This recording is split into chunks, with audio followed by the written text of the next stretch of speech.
is, and so there's just a couple hunts left, and I am very excited to try to figure them out. Very, very little left to do in the game. Yo, Iconolithic. Hell yeah, dude. It's been big. It's been great. Okay. Hello. Yes. Oh man, Magic is into this. Yo, Quetzington. So what we are doing right now, kind of what I'm in the middle of, and I've been spending a long time on this, so it is time to quickly remind everybody, this is a no hints, no tips style playthrough, and I've done everything so far with no hints or tips, and it's been great. So please allow me to keep doing that, and when someone asks me in the future, did you find the Behemoth King? Let me just say yes, and not have there be an asterisk next to it that someone in chat told me how to do it. It's been great so far, so let's keep it going that way. So yeah, awesome. Let's go. So here we go. Right now, what we are doing is, if you take a look at the hunts, and we scroll all the way down, there's this guy right here, Behemoth King, rank 7, and I am not exactly sure what to do with this guy. I had a couple, we're Diablo 2 champs, okay? I've had a couple ideas of what to do, though. One thing is, I feel like since everybody seems to think, so my next tactic to try to find him, yes, let's talk about that. So, everybody has referred to this guy as being deep in the Feywood, and I feel like the people who are most familiar with the Feywood are the people of Erut Village. So I'm going to just pop in here and talk to everybody and see if anybody in here maybe has a hint about finding him. If not, if nobody here can talk about him, then I'm thinking to think more about like weird things that we have to do. I'm thinking, what if we could confuse the Giru Vegasaur thing and make that thing eat the Behemoth Kings or something like that? You know what I mean? Like, what if we confuse them and make them fight each other? Maybe not even get the other guy in there yet, you know? Maybe not, don't even involve the other guy yet. Just maybe confusing the behemoths will be a thing. You know, it sounds a little tough to pull off, because I don't think this game has charm in it. There's just confuse. So it sounds a little tough to pull off because they might attack themselves and knock themselves out of confuse all the time. We'll see, though. We'll see what happens. But first, I'm just going to see if anybody here has any ideas for us, you know? So let's take a look. There aren't a ton of people here that even talk to you. Hello. If in our reclusion we are forgotten, then that too, as it must be. As countless spirits and uncountable visions before, the Viera will fade to eldritch shadow, an echo of the wood's voice on the wind. That lady has too much time to think.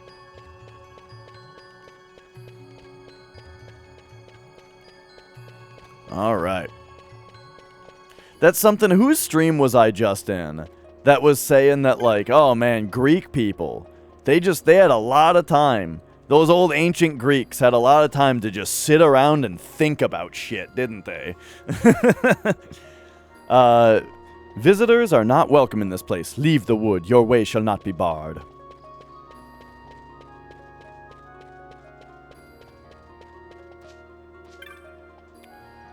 Our paths are of our own choosing. Should two paths diverge, we might look back upon the time they were one, but never can they be untrod.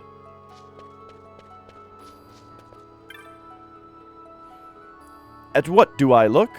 I would know this answer myself. Water is like the soul, ever-changing, constant only in its inconsistency. It flows and freezes, it joins the air and rains down upon the wood.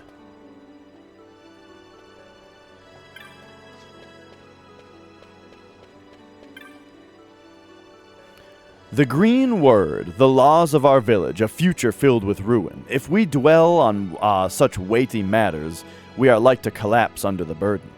There's no end that is not also a beginning. The sun will rise and fall as it always has. This is enough for me. Yeah, I mean, maybe you should talk to that water lady. She's got some ideas.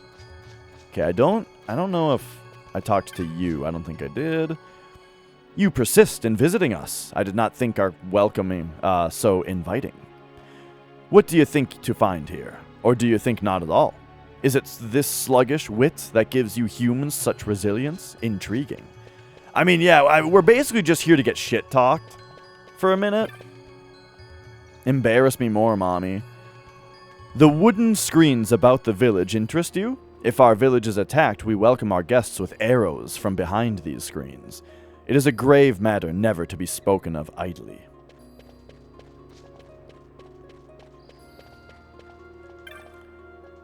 The green word, before all other things, must we protect. In this, we cannot look to others for aid.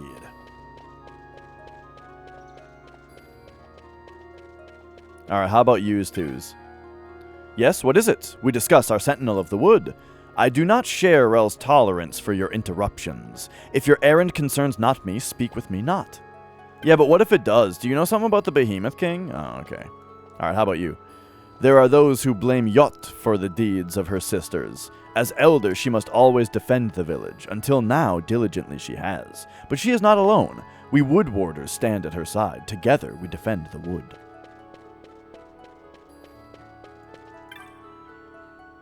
Betrayal begins with but a thought of the world beyond the wood.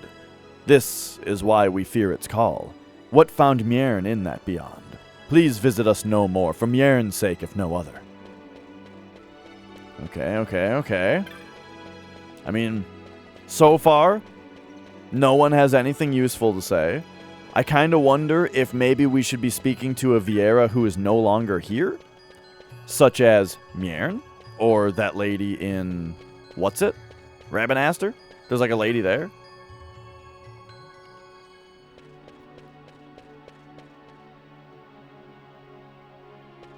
The smiley faces above the heads, right? We're having very unsmiley face conversations with all of them. The reagents we gather in the wood, plant seeds and roots, tree sap, animal eggs, feathers, are all stored in the house behind me. The wood is the world to us, and the world the wood. As we are a part of the wood, so are we part of the world. In this there is balance and bliss.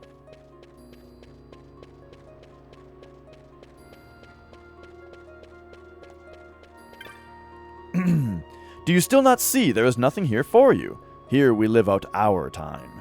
Your time and ours are not meant to cross. So has it ever been, and so shall ever it be. Talk about getting rejected. These ladies just fucking don't pull any punches. Would you know more of the wood? The life that burgons in her, must be shown the proper respect. Beauty seldom comes without danger. The one who walks in ignorance, the wood can seem dark, her life promising naught but death.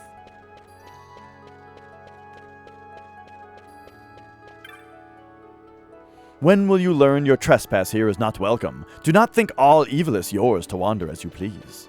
Yeah, but what if you guys know something that we need to know? Oh shit, it's...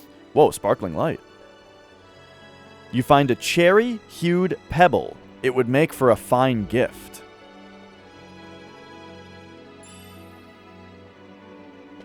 A cherry drip pebble? Wait, what the fuck is this? Oh, but it's not a... oh, but it's just loot? Interesting. Anyway. Oh, here's Mjern. Whence has this cockatrice come? These beasts too know loneliness. Is that a dewdrop pebble you have there? Yeah, it was right there. They are said to bring fortune to you on the day you find them. I remember gathering pebbles with my sister. Yeah, sure, offer it to her. Dewdrop pebbles are no common stones. They sometimes rain down with the afternoon showers, or during thick morning fogs. They cannot be carried beyond the village, for they vanish. The pebbles can exist only here, not unlike the Viera. Oh, here's Chit. Them sparkly pebbles ain't half pretty, are they? Shame you can't take them out of the village. Hang about. How the heck do I do that? And just fetch how many of these blinking things do I need to fetch to cheer up Mjern then, eh? Okay. So if we want to get Chit out of here, we need to find a bunch of pebbles to give to her? Or to give to Mjern? So if we find a bunch of pebbles, we bring them to Mjern, she gets cheered up, then Chit will leave, and if Chit leaves, then the cockatrice in Rabanaster will leave also, and then that leaves only the one in Balfamheim port that I can't figure out. Always must Yot remain with the village, her thoughts on us and the wood. She is our leader, our guide. Some think her too severe, yet the path with the that the Vieira walk is long. Missteps early on, however slight, can lead us far astray. We choose this hidden place, secluded from the world beyond, to live as we have always lived. This is what it is to be Vieira. If you understand our ways even a little, you will not again set foot within our village. Seed is carried furthest on rough winds, where it lands matters little so long as it find fertile soil in which to take root. Very insightful. Okay, so as this game usually goes, I came here looking for one specific thing, like maybe we'll get some info on something, but then I've found another task that interests me. Now we gotta find these fucking dewdrops. And we know that they're gonna be in the village. Look at that. We found another one. So they can even be on the walls. And we know that they're all going to be in the village because they disappear when they leave.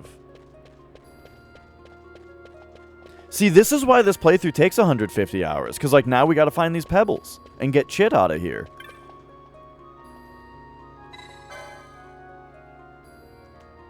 You can read the wood's mood in their colors, as varied and as beautiful as the leaves.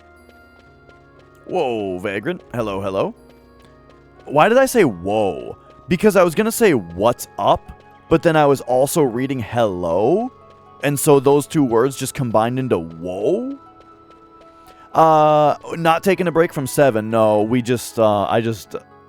had very bad luck today. I had one run die to getting soft locked in the mountain, and the second run died to, a critical from Dine. Dine just randomly killed the run with a critical attack. Okay, so we gotta kind of serpentine around here. Yeah, no big deal. You know, we'll just try again next time. But yeah, today was one of those days where RNG was just not having it, you know? But as usual, you know, it's hard to complain about RNG when I didn't play perfectly, you know? Like I failed Elevator Manip, for example. If I had not failed Elevator Manip, then we would have gotten to Dine at a different time, and getting to him at a different time would have yielded different battle results.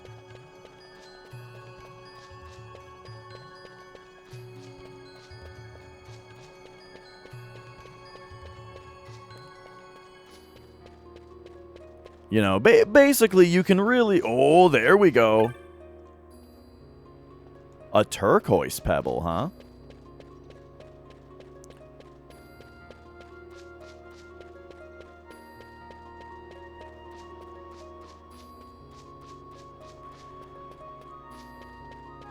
Like, really, you can only complain about RNG. I mean, this isn't really true, but it's just something I tell myself.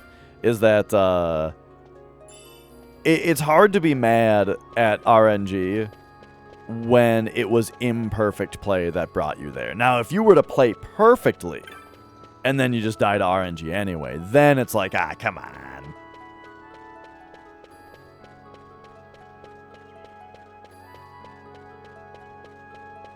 But who knows, maybe this is just extremely strong coping.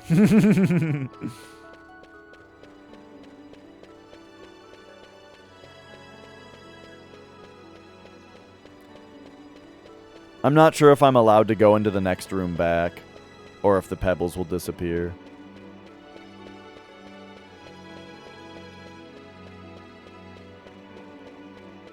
So this treasure seeking for little glints on the ground has become a mainstay kind of feature. Well, I mean, it's not even really a timing thing. Like when I say the timing thing, it really actually comes down to literal frames, as in like every single frame that you could enter that battle on will result in different RNG, you know? So, it's not... So, you know, it was just bad RNG. If I entered the battle 1 frame earlier or 1 frame sooner, it probably wouldn't have happened. I swear I just saw a sparkly... Oh, yeah, there it is.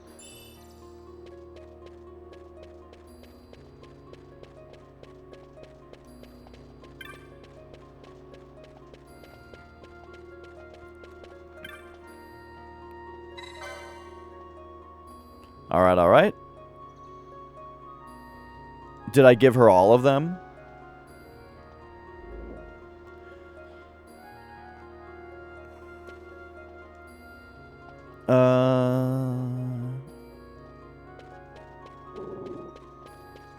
Okay. So the cockatrice is... Reminds me of something. Who will love these? What the bleeding hell am I on about? Get a grip, girl. Okay. She's thinking about... the guy in Rabbinaster now. Chit is.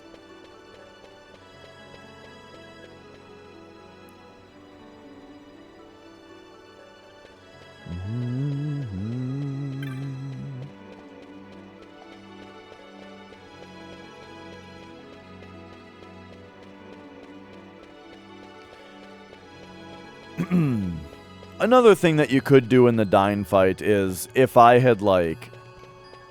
I mean, I could have just, like, high potioned Barret or something.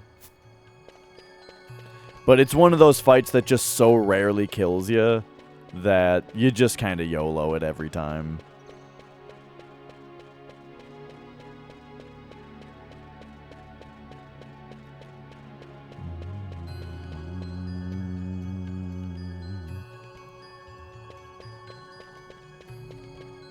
Okay, this is definitely the exit. So, we gotta find any sparkling spots around here if we can. So that's just the crystal.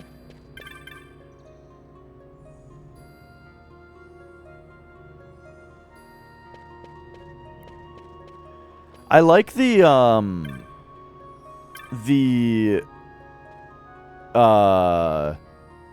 like the world building here, or the story, right? Where like Fran has to wait outside when you come here. I mean, it's sad, right? But it's a nice detail that they actually like have that in the game. How am I liking Final Fantasy 12? I am liking it enough to have played it for 150 hours. I kind of love this game. Like I'm blown away by how much I like this game. I was not expecting it to be this good.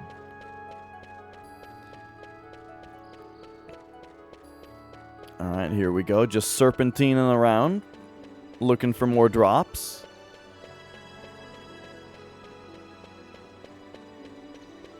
Got any more of them dewdrops? Maybe now that Chit said something, right? About the boy cockatrice, right? Now that she said something about it, maybe that means that, like, she's ready to go back. And I don't actually have to find more dewdrops. Okay, so this is where I came from. So we also got to check down here. Like, I don't actually have to find more dewdrops now. Oh, wait, here's one. Nah. Okay. I was just thinking, like, if it turned out that I had already found all of them.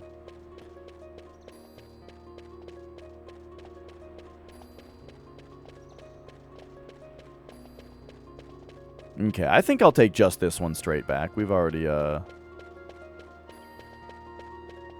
looked quite a bit here.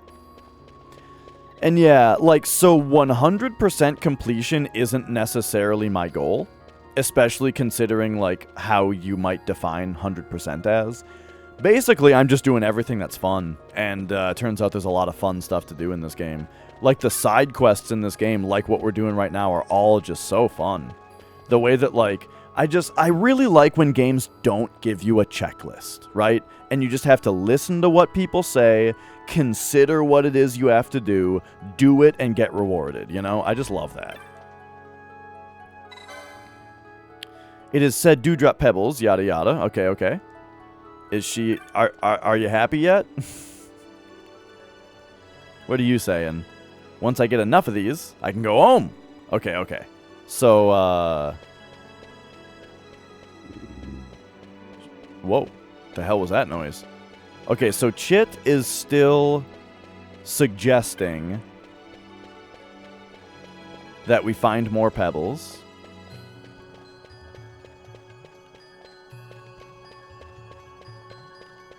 I think we should hug the inside of this thing and then hug the outside of it, probably. But first, before resorting to that, I think we go back down. There was a small area that I don't think I looked through quite fully. Hopefully I don't have to get any by, like, talking to somebody or something. Hopefully they are all actually just sitting out.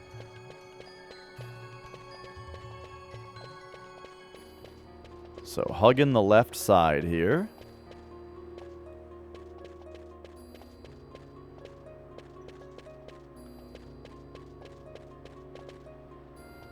So now we get the other wall.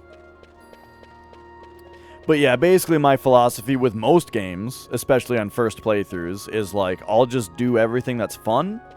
And once I feel like I'm kind of done... Oh, there we go. Once I feel like I'm kind of done with the game, then I'm done. And, this game, I believe, if I'm not mistaken, I believe this is my new longest playthrough ever on Twitch. I think that this is the longest I've ever spent on a single playthrough in a game. On stream. It's been a hell of a ride.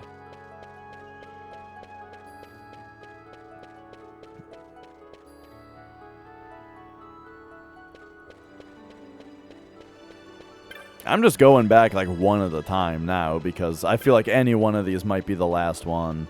Unless they spawn... Unless they don't all spawn at once.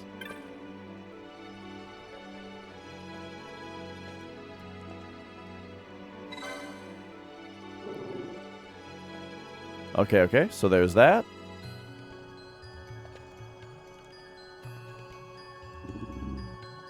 Alright, still more. You paid a bunch for this game and the guide, and never got more than 10 hours in? Oh, damn. I have never purchased a strategy guide before. Just very much not my kind of thing. That was one of the more soul-crushing aspects of working at GameStop. Was that, like, sometimes they would track our percentages on at what rate we would add the strategy guide onto a game purchase, you know? And I was just like, man, you're telling me that, like, my job is to ruin the game for people? Ugh.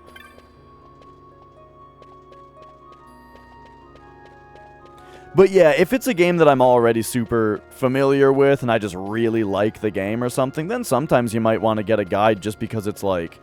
just a cool book of artwork and information and stuff about a game you really like, you know? Yeah, like a Dark Souls guide for toilet reading. I hear that.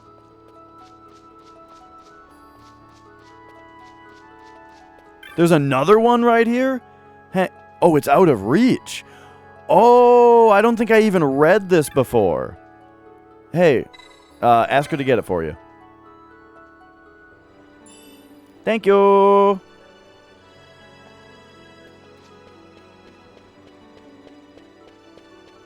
It's so funny when games fade black and then fade back into the same scene.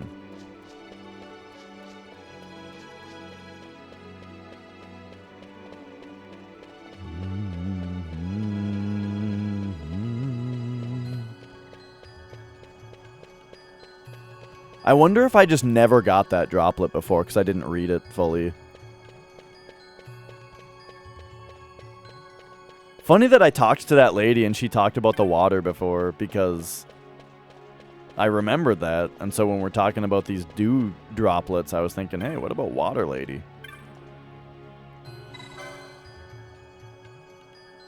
And all of common size as though someone were gathering them. Here we go, different dialogue. I believe its memory is lost. Looking on dewdrop pebbles seems to be of some help, though. It is close now to remembering. I can feel it. Oh, okay. So they're saying just find a couple more. See, before we know it, this is just the thing. I came here to try to get information about the Behemoth King, and before we know it, we've spent an hour running around this area, looking at every corner of it. And what I love about this is that, like, this is the kind of shit that I find to be really immersive. Because now it's like I have gone around. I'm no longer seeing this as just like a video game environment. This is now a place where I've looked in every corner of it and like really been like immersed in. You know what I mean? I've glided my hands across all these walls now, you know, looking for something. And so now this place is like more familiar and I've appreciated all the little pieces.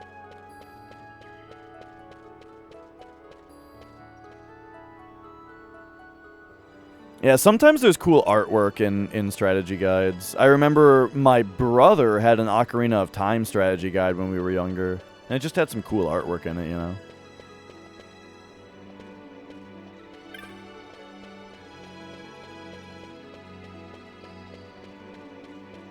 Still wondering, though, if they're going to try to trick me with something, like one of the droplets being on an NPC or something like that, and then we got to talk to him.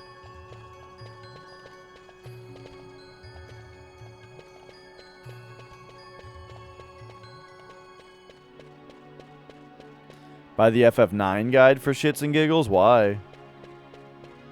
You know what's something that would worry me also is just how often strategy guides are straight up wrong about something. Or just the fact that, like, the people writing the guides don't know the best strategies, you know? Like, if you bought the FF7 guide, it's not like it would tell you to buy a bunch of grenades and throw them. Probably not. But that's, like, real good.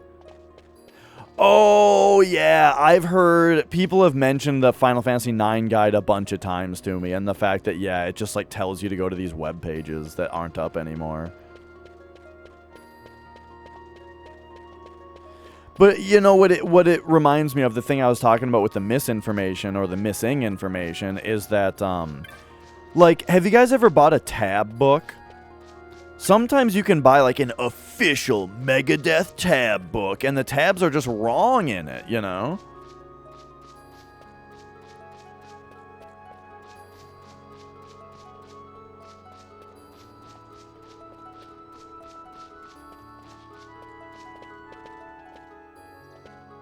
Okay. Pretty thorough little search of the inside of this area.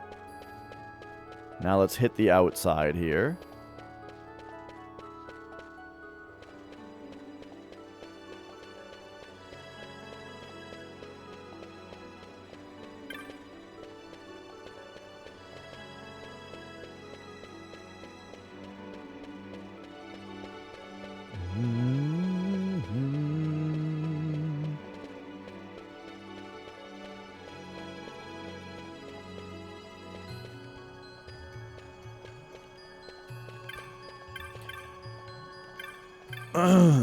Yo, MC.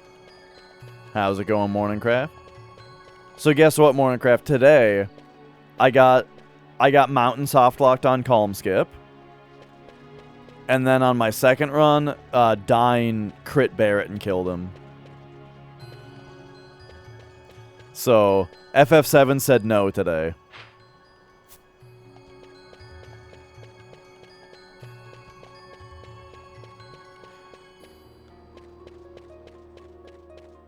I was getting some really good guard scorpions, though.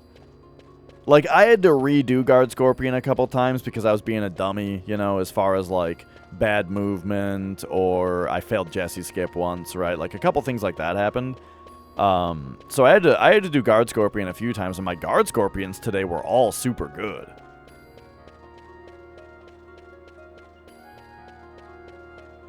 I had a 911 with a Braver, and a 911 without a Braver.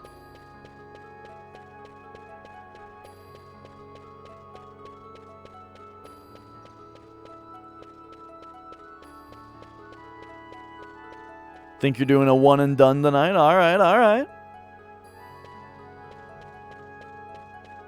See, I like the one and done idea because, you know, it's like a no reset, right? And the more runs that you finish,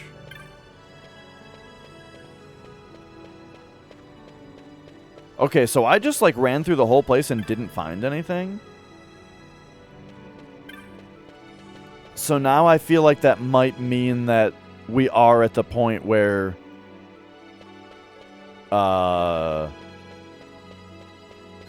we need to like talk to an NPC or something.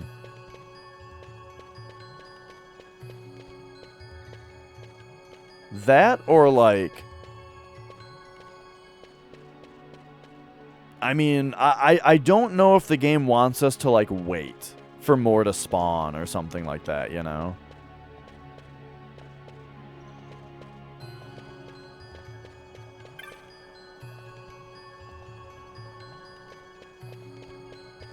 Or like, once I reload into an area, do I need to like search this area again now? There is that one room that I don't think I ever looked around the outside of it.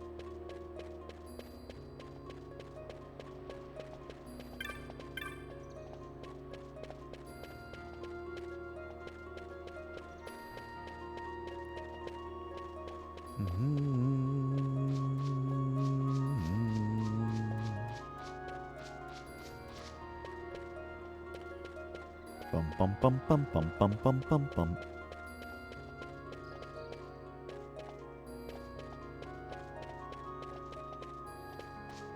Yeah, so we went that way. Okay, so let's pop back up here.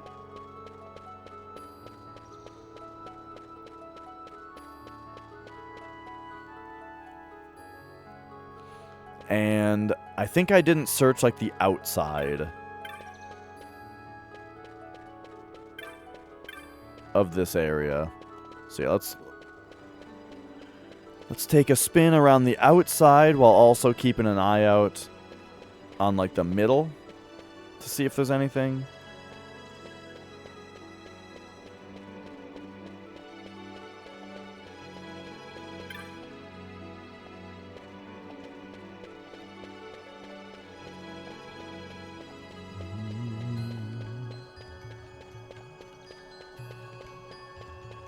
Alright, well that's the whole outside.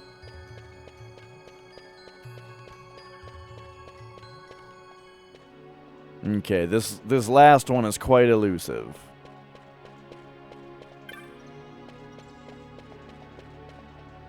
I mean, maybe the character that's like concerned with Mjern has something to say. You know what I mean?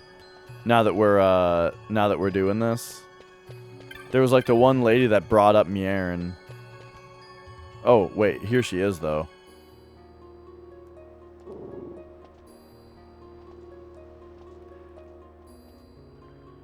I also kind of wonder if... Oh, I was just going to say, I wonder if you have to talk to Chit in order to, like, get stuff to happen. Holy shit, there we go. That must be the last one, then. You did it. You got me to run around the village another time. Oh, let's go. You have gathered many dewdrop pebbles. Enough even to make a pendant, I would think. A sparkly pendant? Now, where have I heard that before? Oh, I can't sudden well remember. Mjern loved them sparkly pebbles. Have you remembered? As a matter of fact, I have. Everything from start to finish. As I was gathering them sparkly pebbles, as you were gathering them, 'cause I thought they'd make a nice pendant, see? The only trouble was they'd vanish every time I tried to take them out of the village. So, I had to think, and I thought, what if I got them out so fast, they wouldn't know they'd be gone? And that's when I made a break for it. The rest is memorable. You are lucky to have been caught on the tree. Lucky, too, that its limbs held fast. A fall from this height would have been fatal. When the wood warders reached you, you were quite unconscious. And now I'd better be on my way. They'll be wondering where I've got to. Oh, and that Tara girl's such a little darling. Wouldn't want to worry any more than I already have already. She can be a bit sensitive, see. A kindred spirit. Now don't go talking like that, girl. You're a grown woman. You ought to keep your head high. How's about I give you sparkly pebbles I found, eh? How'd you like that? Now then, I really should be going. Back to good old Giza for this bird. For all you have with them pebbles, darling, I'd never remember Tara without them. Cheerio! Alright, oh, Yoichi bow? Wait a second, I think that's old, actually. I think that's a bow that we had like a super long time ago.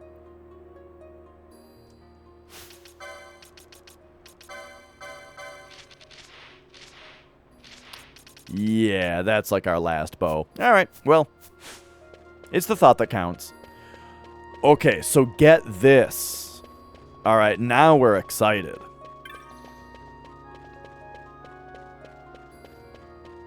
Wait a second though. What's up? Oh, we just got chit out of this area by finding all the dewdrop pebbles. And then now let's talk to Mjern again. So long she was here, I had begun to grow fond of her. I'm sorry to see her go, but it is good she will be home again. Okay. Just had to make sure Mjern didn't have anything like important to say now. Yeah, Morningcraft. That was always like a big deal when I was younger, was that like RPGs just seemed like you got so much value.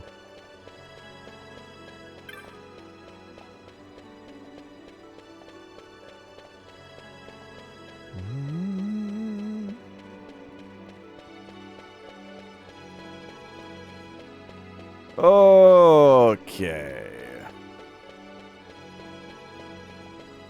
So now, guess what? We can go to Rabanastre. We can talk to Tara. I think was her name. His name. And he'll smell chit on us. He'll smell the shit on us. And he'll want to go back to Giza Plains as well. So, teleport. Rabanastre. Yeah, I mean, the thing with a lot of recent RPGs that I've seen is that the quests in RPGs, what you actually do in a quest is oftentimes very mundane. And so I feel like you need one of two things. One, you could go the Yakuza route and have just really, really good writing, you know? So like in Yakuza Like a Dragon, for example, the side quests that you do in that game, what you actually do in them is not very exciting. A lot of the time it's just run from place to place. Run here and you get this conversation. Then you have to run here and get this conversation. Then if you leave and come back, you get this conversation, right? And it's just that until the quest is over. But the writing is so fucking good that you just love it the whole time. It's just great. The other route is like what this game does, where the thing that you actually do, like run around the village and find dewdrops, isn't all that exciting, but the way that it's presented to you makes it exciting because you're figuring it out.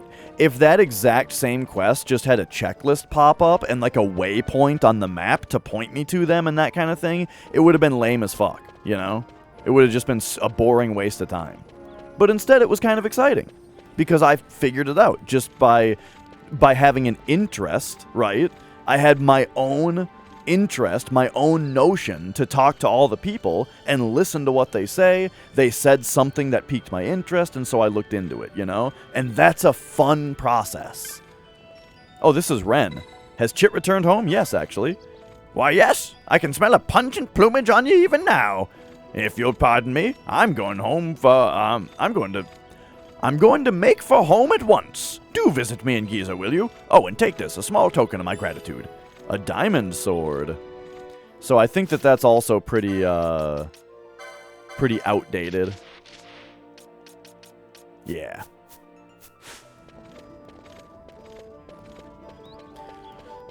the Skyrim mod that removes the quest pointers, so I would only like it if the characters actually gave you a proper amount of information, you know what I mean? Like, you can't just take a game that's been designed for quest markers and take them out, necessarily.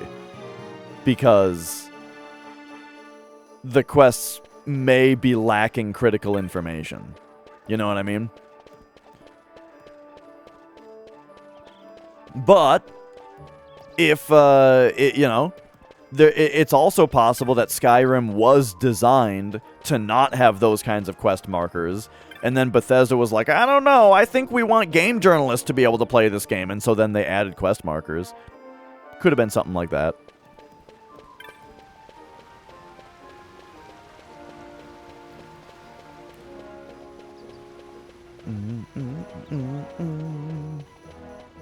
Yeah. See, I like that kind of thing, Taco. Like World of Warcraft quests a lot of the time were kind of fun. You know, if you actually read the quest text to figure out where you had to go. But then everyone just made mods that told you exactly where to go. Okay, now we make for Giza. Let's go check it out real quick. Because the only remaining cockatrice that I'm aware of now that's not back in Giza is the one that's in Balfenheim Port.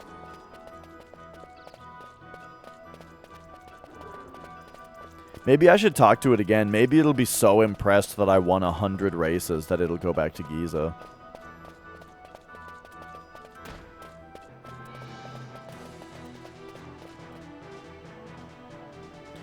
But yeah, I mean, I would agree, Kino, that probably would get me to like that game more.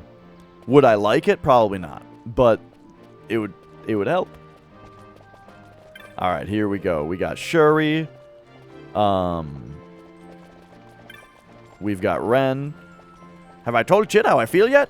I should say not. That's not the way a gentleman goes about such things. Here's Chit. When I come back, little Tara was crying her eyes out, poor love. Didn't realize we'd given her such a fright. Won't be letting that happen again. Have you heard? Tori said she'd marry me.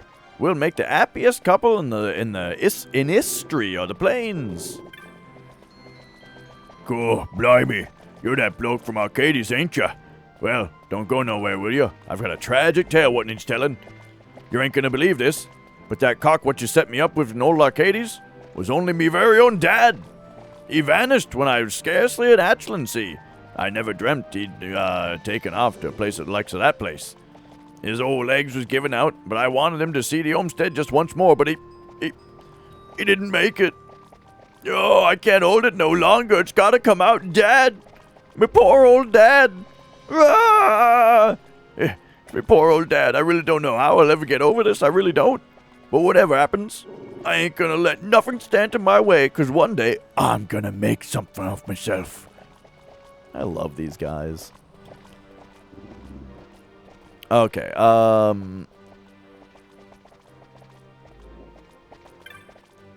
Danya. Does anybody tell me, like, how many cockatrices there are total? Because I only know of one other. But there you go. We came back. We talked to all those cockatrices. I wonder what the reward is going to be if I get all of them back.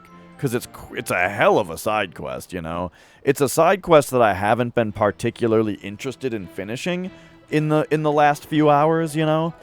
I've been kind of saying, oh, we're just going to do the behemoth.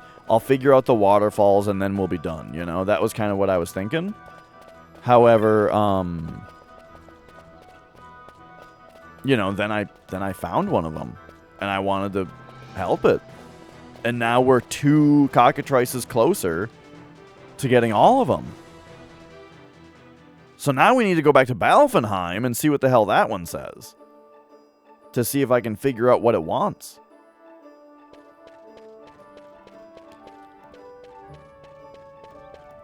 Bum ba bum ba ba da da dun.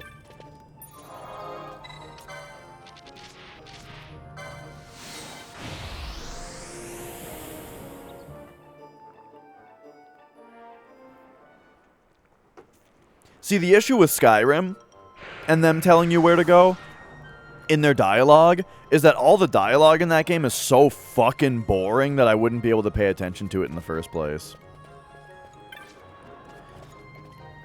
Okay, okay. So, try to put it out. It keeps coming back. You heard me. I'm a chocobo, isn't it? Okay, okay. And they're even worse back in Giza.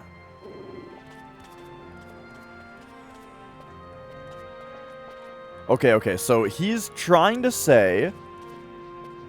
yeah, well, that's what I was talking about that I still need to do. I want to hire the cockatrice. Can I pick one? Can I pick the cockatrice to hire? Dang. It wants to be a chocobo so bad. Why can't I just hire it like a chocobo and then take it back home to Giza? That'd be funny. This place has all the windmills that I never figured out.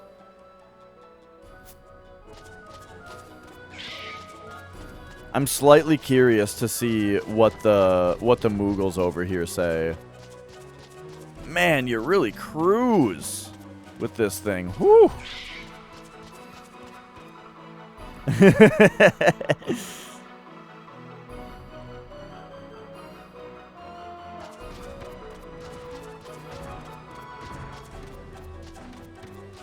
Alright, remember these Moogles?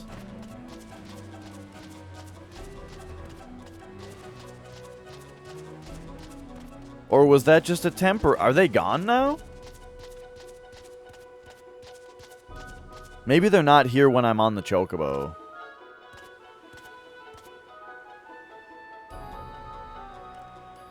Okay, well, anyway. I big time don't really get what I'm supposed to do with that cockatrice.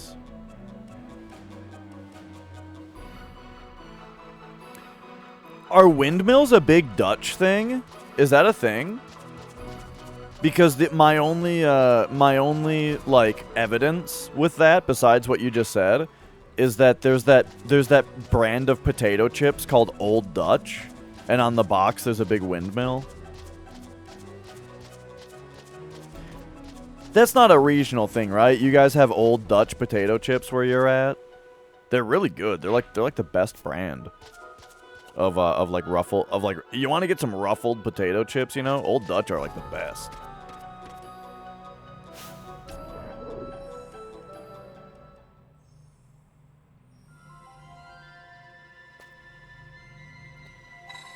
Whoops.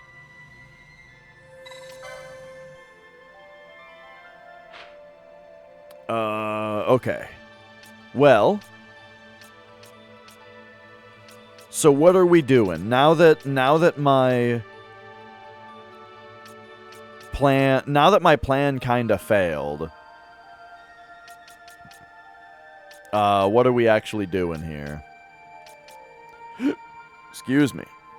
Is there any place where the orange crystal is right next to the thing?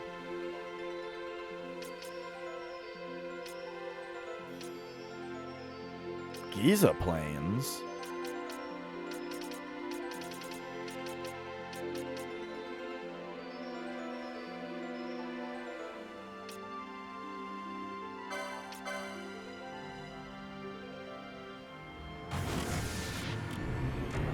Dutch oven chips.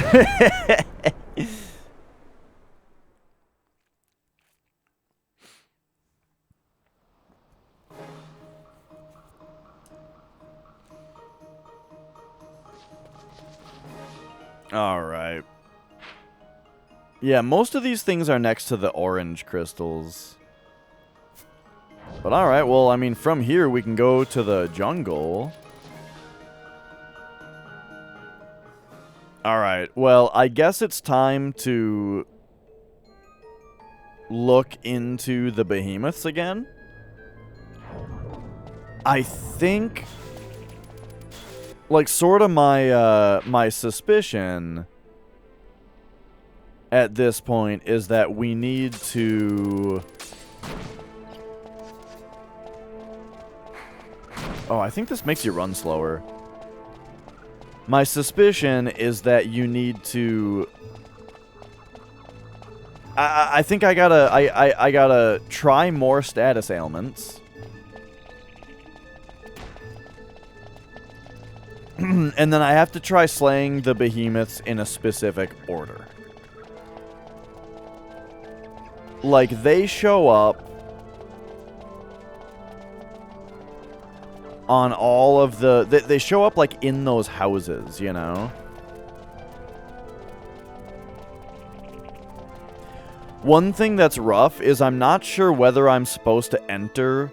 For the puzzle, right? I'm not sure if I'm supposed to enter from the Feywood or from Giruvegan.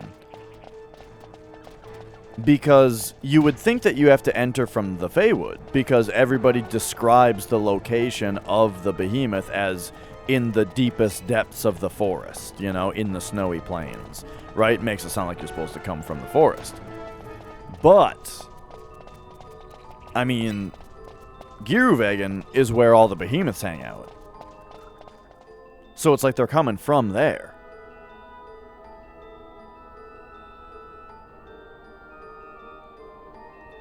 Yeah, we're supposed to do the unthinkable to them. Which, right, maybe we'll, like, you know, we'll take them out to a dinner. We'll have sex with them a few times, you know, and then we won't call them. Then we won't call them after that.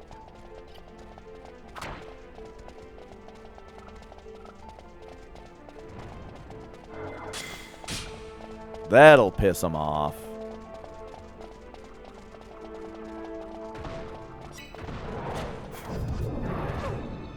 Is this the guy that's always here? The Dire Sore. What a name.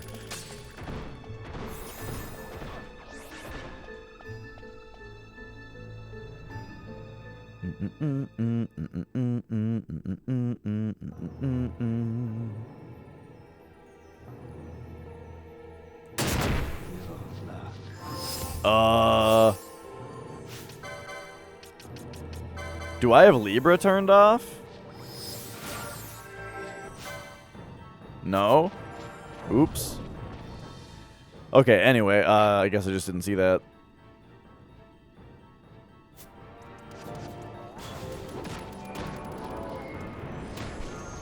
Whoa, the noises that these guys are making reminds me of Mario Sunshine. There's like that hotel level.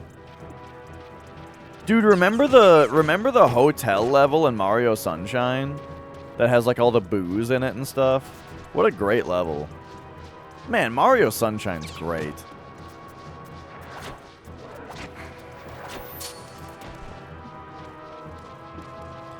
I do think that Mario controlled better in Mario 64. Like, overall, the controls in 64 felt a little bit better. So, like, I get, you know, I get why people are down on Sunshine for, like, it not feeling as good.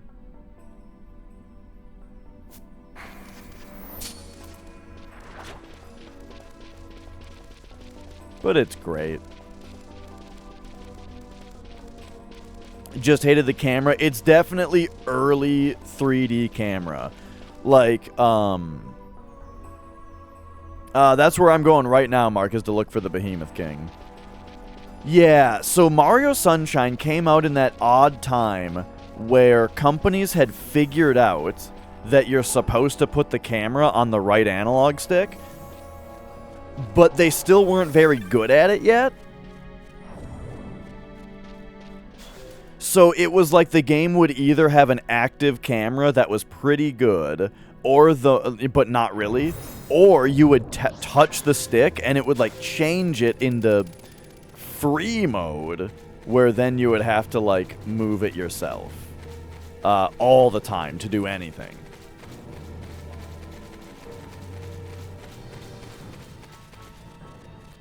But, you know, I thought it was fine. I mean, it's a hell of a big improvement from Mario 64's camera. Huge improvement from 64's camera.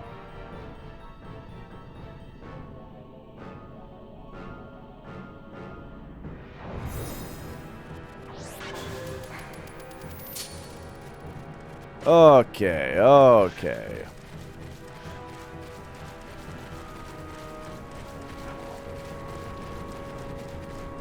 So here we go. I'm sure you guys are all super excited to see this area of the game once again.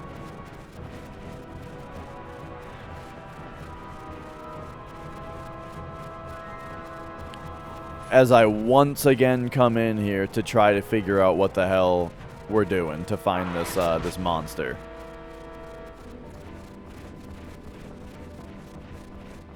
I think that this is the last hunt that's going to give me any issues, though.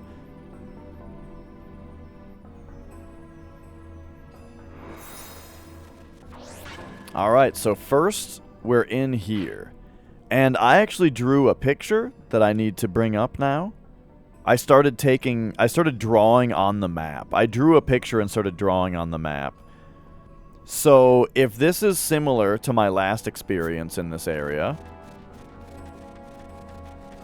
there's gonna be nothing over here. Indeed, nothing in here. Okay.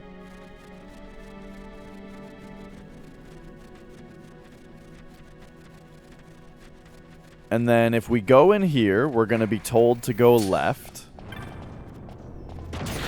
This way.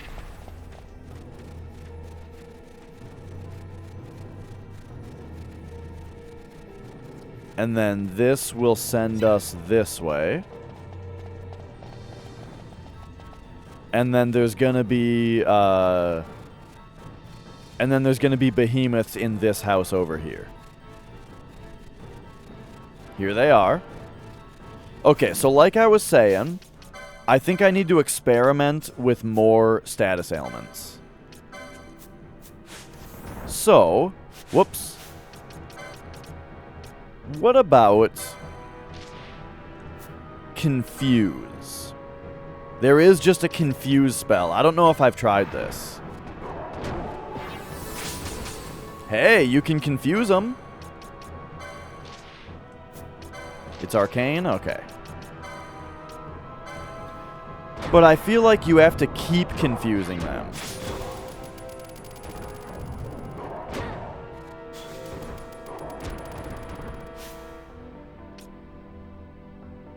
See, now we have the problem where I have to re-confuse this one now.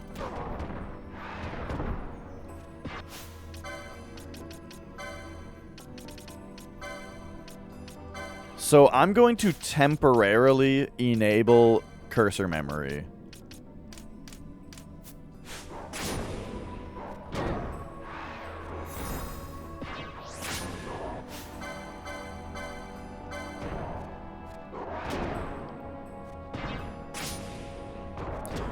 Oh wait, if I confuse both of them, then that'll just make...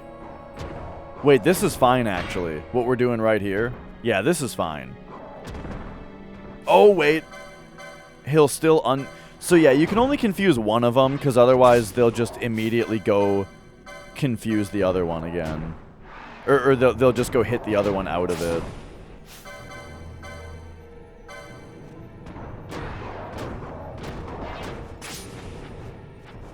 Alright, alright. No, I have not figured this out yet. This is part of my experimentation. Also, I feel like we gotta be in the house here. Can we stay in the house while we do all this?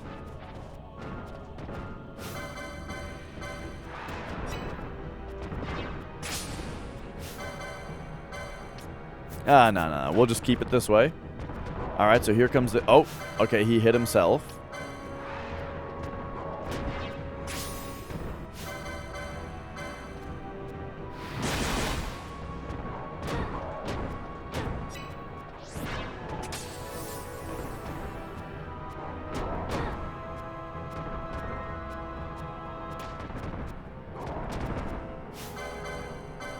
If a character gets berserked and confused,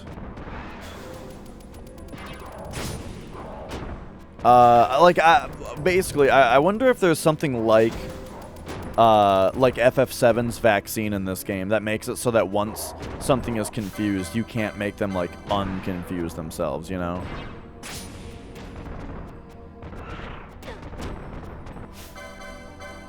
Okay, this seems like too much work.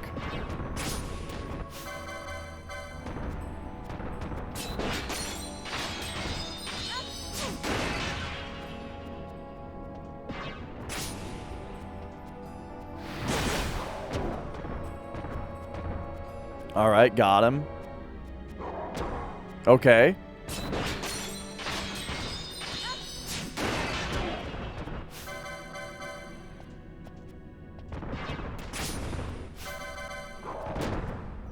Oh boy. Alright, get him. I mean, confuse works. They are not immune to it.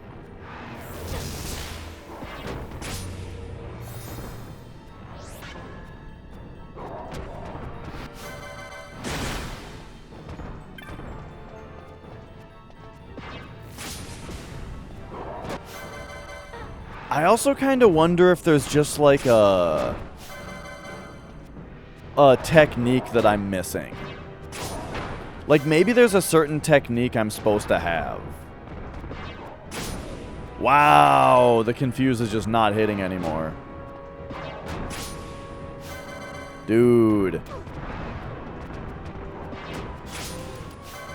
What the fuck?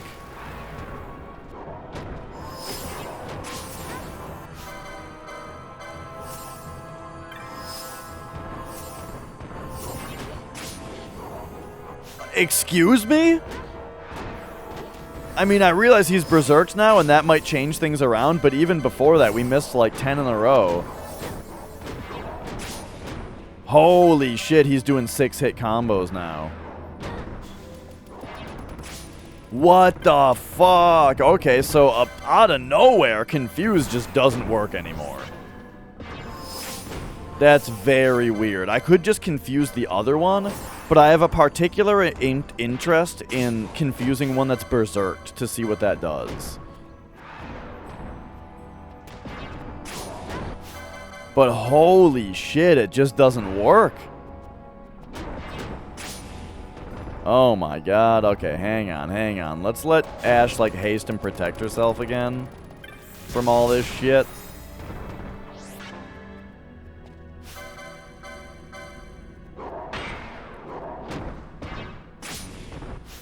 I'm fucking flabbergasted. Oh, there we go. His berserk actually wore out. That took so long. What the fuck?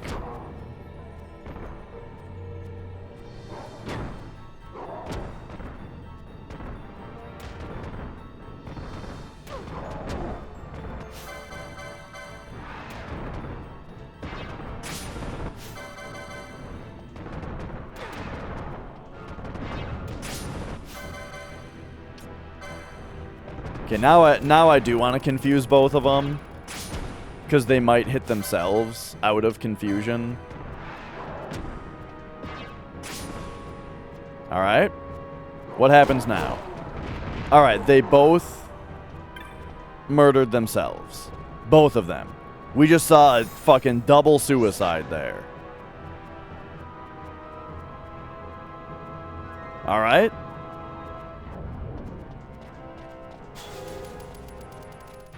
So after that's done, we can go back in here, maybe?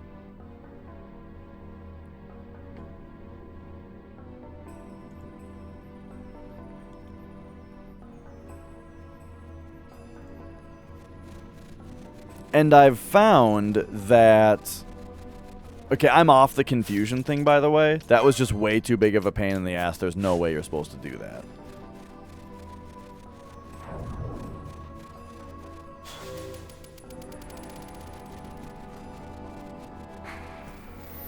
So, this might have behemoths in it? It does. Alright, so if we fight these guys...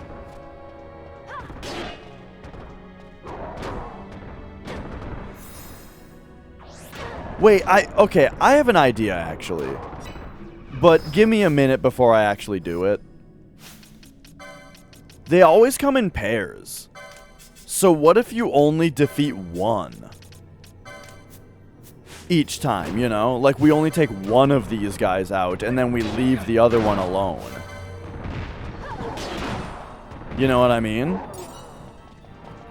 But first, before I get on that, now what I want to do is, even if there are 2 Behemoth King sets down here, I would rather slay one and then run up here and find another one in the other room and try to just go back and forth. You know what I mean? That's kind of what I'm thinking.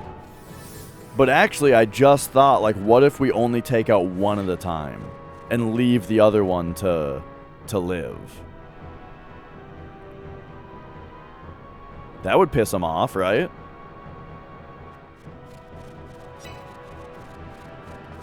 So I've seen the behemoths respawn right here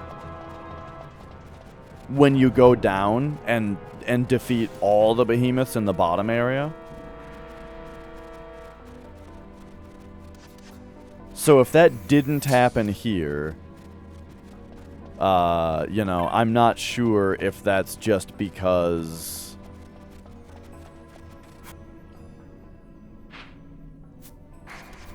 I need to defeat more behemoths in the other area, or what.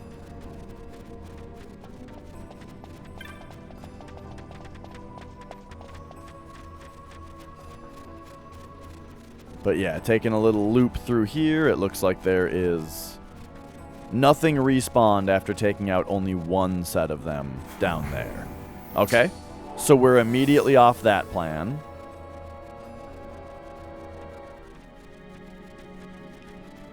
So now, I hope I didn't already screw it up. My other plan. But I've got an idea. Let's try that. What if we just take out only one of the 2?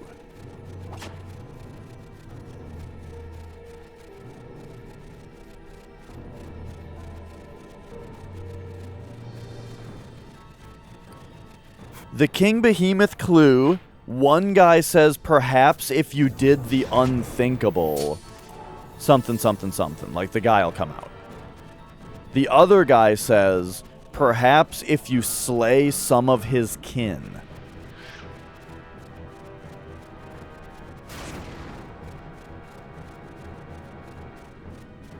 And now, he did say slay some of his kin, not all of them.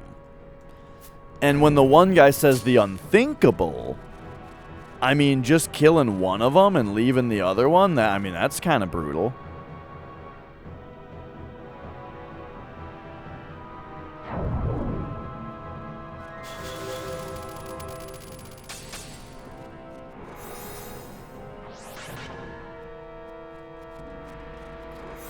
Okay, okay.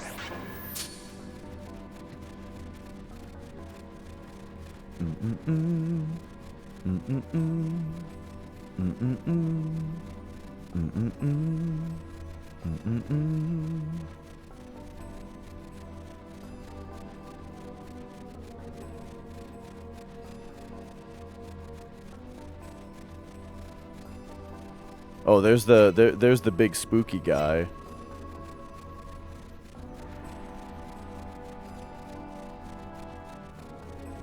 Alright, so here's one behemoth, but this one is like just wandering around. And then there's 2 over here. So I am weirded out about that. Alright, got him. Hee hee hee. Now we run.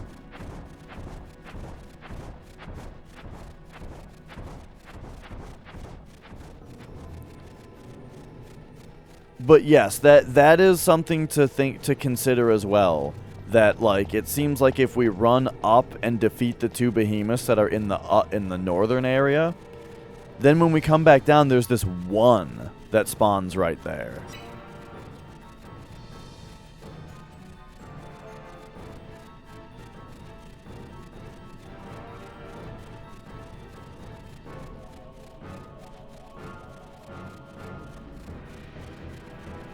maybe at that point we're supposed to...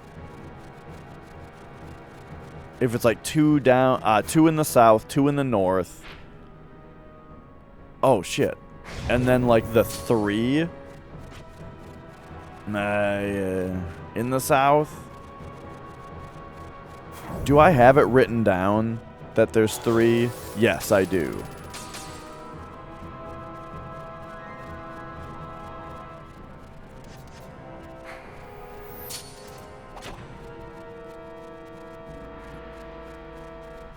Okay, so now let's see up here. Right, check this out. We go in here.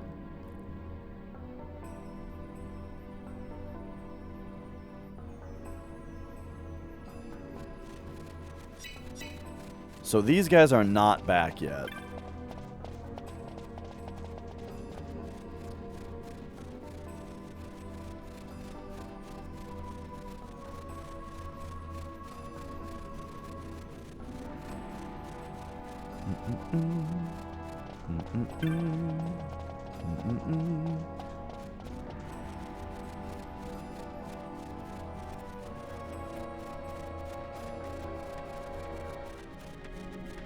I have a very abstract idea.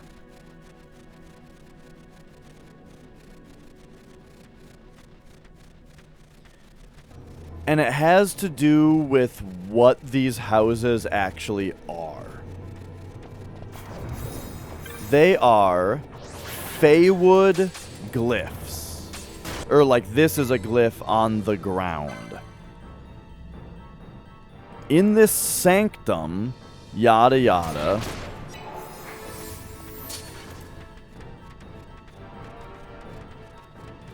I don't know. I'm just thinking, why do behemoths appear in these things? Hear me out here. This might be the dumbest thing I've ever said in my life. But if we were to, like, go to Giruvegan and banish a bunch of behemoths, would that cause them to start spawning here? Like, because banish doesn't kill them. It just, like, banishes them. It warps them somewhere, right? Where does it send them? What if it sent them here? What if that's how they get here? Very abstract and dumb idea. But, you know.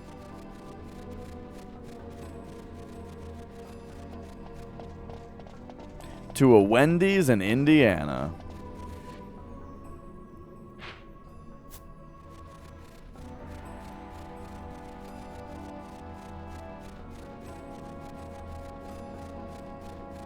You know, what if this is just the Shadow Realm?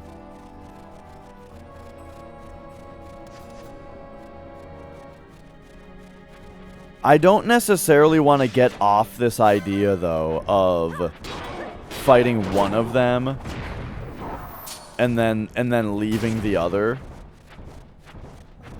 I like this idea of, like, fighting one at a time and leaving the other one.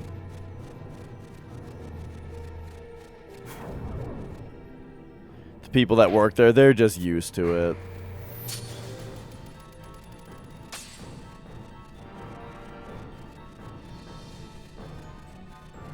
It's a lot of running around what I'm doing right now.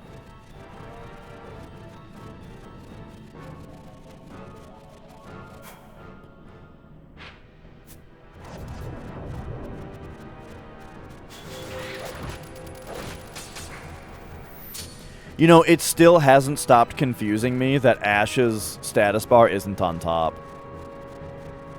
I realize why it's not, you know, I get it. I'm just saying, she's the party leader, and so it still confuses me that her shit's on the bottom. So whenever I see, like, spells being revved up, and I see that Balthier isn't casting a spell, I always think it means that Ash isn't casting a spell. Just because it's the top one.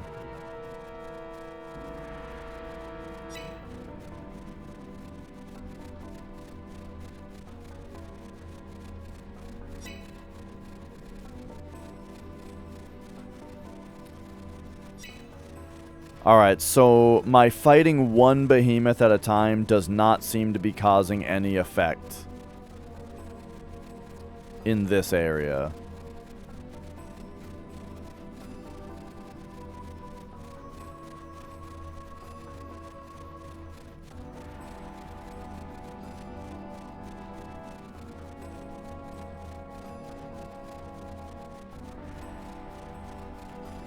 So, I'm going to go try the other thing.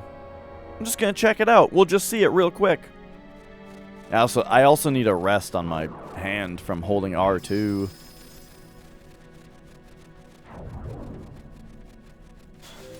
One thing that's been very unfortunate about this game being such a long playthrough is that babysitting the camera and like working the right analog stick so much is like the worst thing for my hand. Like my wrist burns when I play this game because of the right analog stick. And I wish that weren't the case.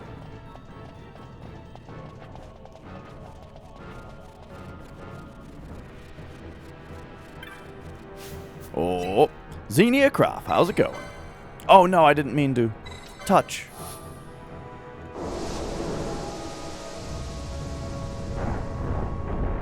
Oh, I'm doing all right. I mean, maybe just fighting behemoths down here in general causes more to spawn in the other area. You know, we'll figure something out here. This area really reminds me of Diablo 3.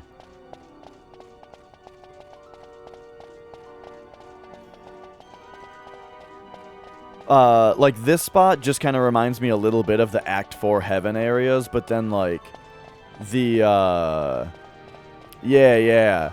But then even before that, though, just the design of the indoors place, like, this place reminds me of in Act 3 when you're going down the towers to get down to, like, the spider boss. There's, like, the hearts of whatever. And it's like you're going down the whole time, but like it keeps like switching left and right and that kind of stuff.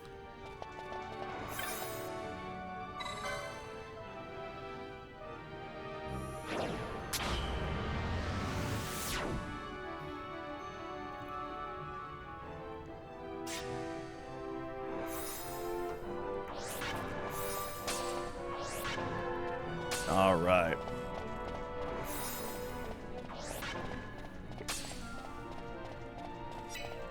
This is my first playthrough, yes, and we are 150 hours in. I'm trying to just wrap up a couple loose ends here. Chat has been amazingly good about not giving me any hints, which is exactly what we're looking for, because man, the oh, it's fine. The payoff when I figure this puzzle out is going to be great. All right. No waterfall yet. I haven't been there in a while. Whoa, look at this guy's big sword. These behemoths don't seem exactly the same as those other behemoths. They've got big swords. Oh, well, just to be super clear right off the bat, I don't want to hear anything that's anything even close to a hint about how the waterfall puzzle is done. Because that'll ruin it, you know? But yes. Alright, here we go. We got him. We warped him. Alright. So let's go real quick. Gambits, you, and you. Turn these off.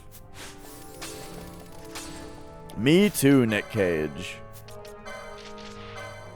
Alright, here we go.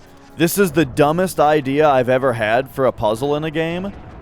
But what we're doing is we're sending these guys to the other place. We're warping them, you know? Where are they going? I don't know. Maybe I'm warping them to the place to... Maybe I'm warping them outside.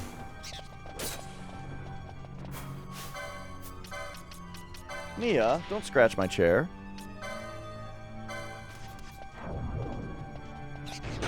Mia, quit scratching the chair, please. Got him. I mean, they certainly seem quite susceptible to being warped.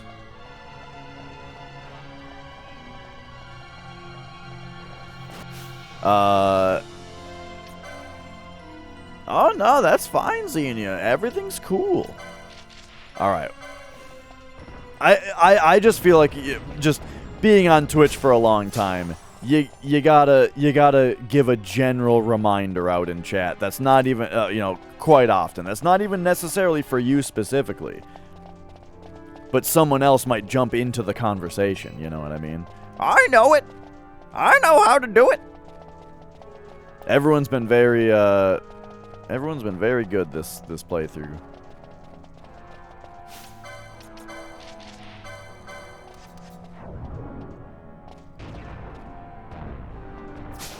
Wow, Warp has like 100% success rate.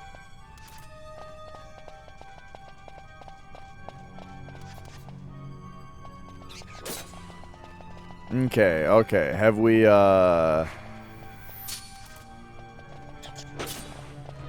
Oh, here's another guy.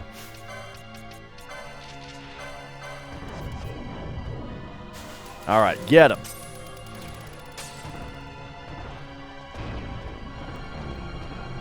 Boom.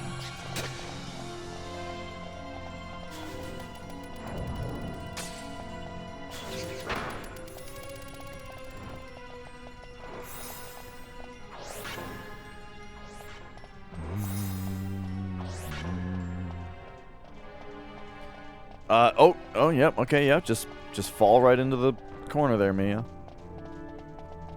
Yeah, and then start kicking me, cool.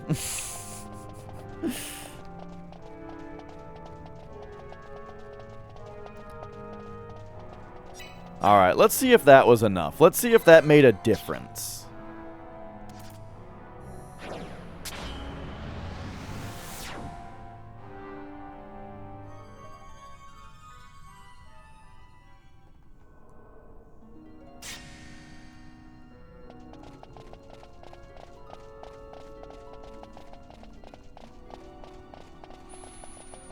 So once again, this is probably the most abstract idea I've had so far on how to solve this puzzle. The most obtuse, you could say. But if it works, holy shit. But yeah, basically my idea is that if you go down there and you warp a bunch of guys, I wonder if that sends them out here, and then you can fight them out here. And then that'll be enough dudes to murder at once.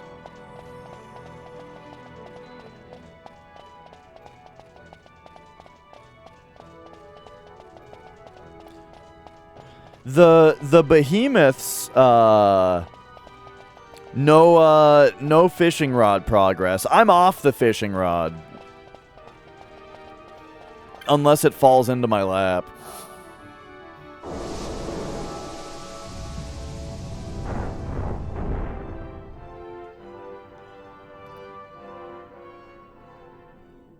Alright, alright. 8 has some pretty crazy spells, yeah. Alright, here we go. So these guys, see how they just have hands, though? Like, these behemoths aren't like the other ones. They don't have swords.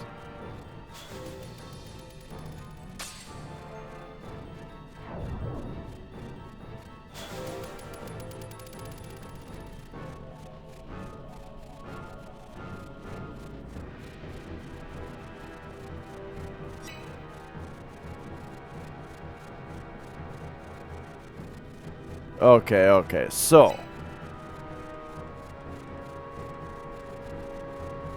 warping does not seem to have sent more into this area.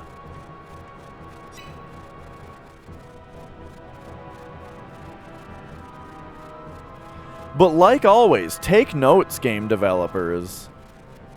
You're telling me that that's not what the puzzle is? Well, maybe it should be. Design yourself a quest where that is what the player does, because that's a great idea that I had.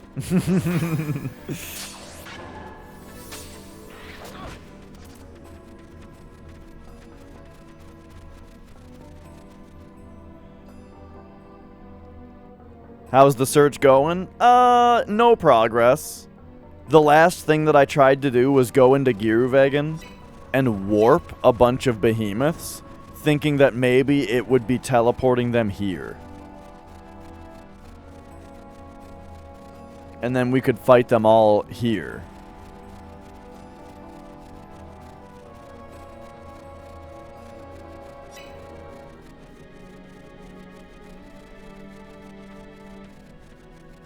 Okay. Next idea. Right? Next idea.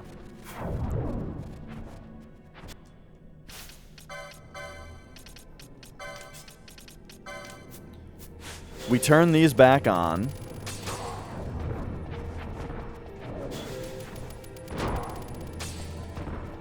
I don't know if I've already done this. But, oh, hang on. Let me look at my screenshot again. Okay. Let's take out this guy. And this guy. Oh, look at this chain we got going on now. Because of the warping, though. Alright, so we got him.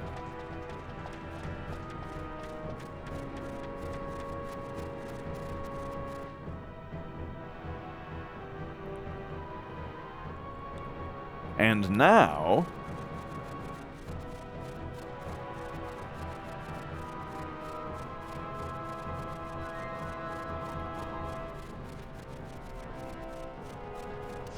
if we come down here, we should maybe find these two. Is it only one? Why would there be only one here? Oh, there they are. Okay, there's two.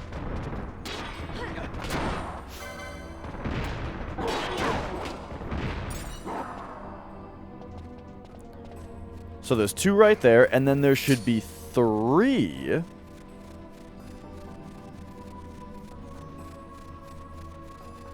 Down here, right?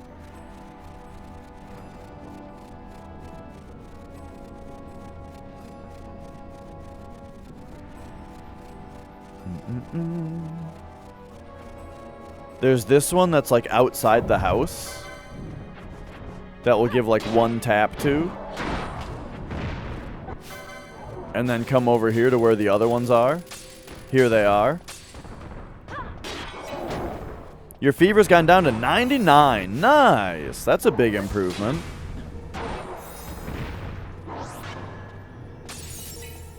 Okay, so if this is anything like the last one, now when we go back up, there will be two more. But what if we take out this guy now? Not if it's Celsius, you know? You can't argue with that.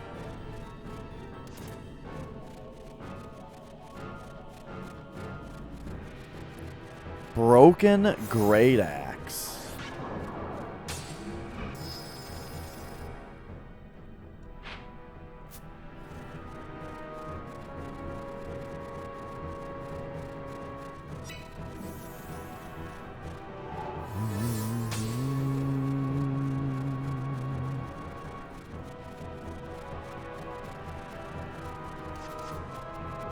That's right. I don't think that you'll find much argument that if your temperature was 99 Celsius, you would not be okay. Any objections? No? All right.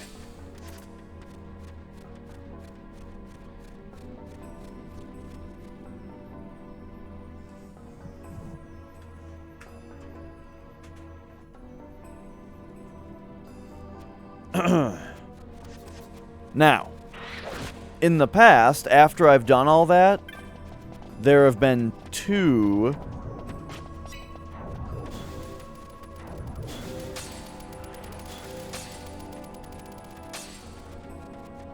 There have been two dudes over here. Moon fact. There's not two dudes here this time, though.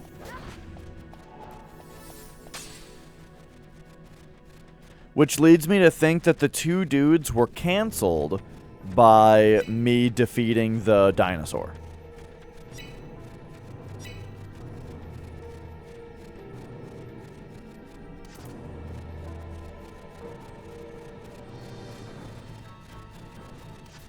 I was thinking what we would do is come in here, get the 2 dudes, and then go back down there where there wouldn't be any enemies, and maybe freshly getting rid of the 2 dudes would help.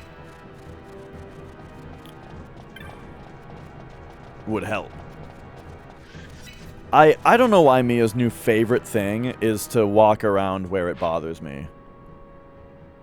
It's just her favorite thing now. She does it as much as possible every day. When she comes down here, that's what she does. She starts walking around where she's gonna like disturb all my cables and fuck everything up.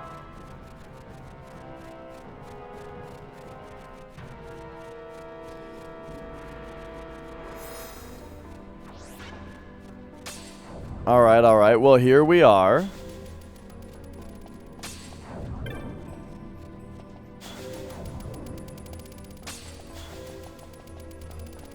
Here we are in this place after,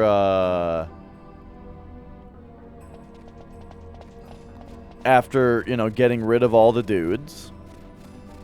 Oh, I understand. It just annoys me.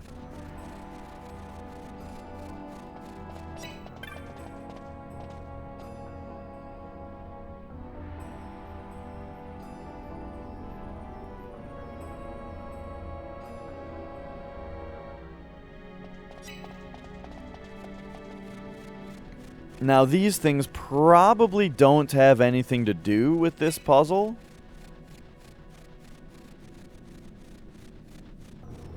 You guys notice how there's like a thing up there in the sky?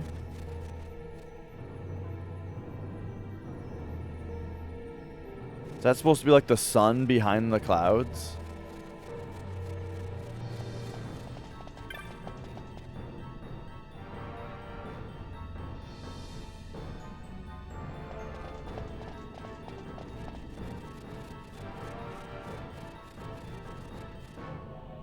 Okay. Still no sense of quest progression.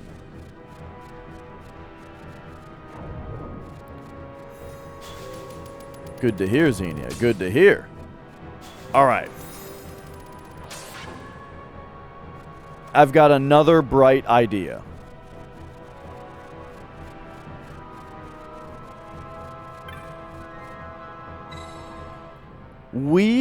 I think what we need to do, here's what I'm thinking.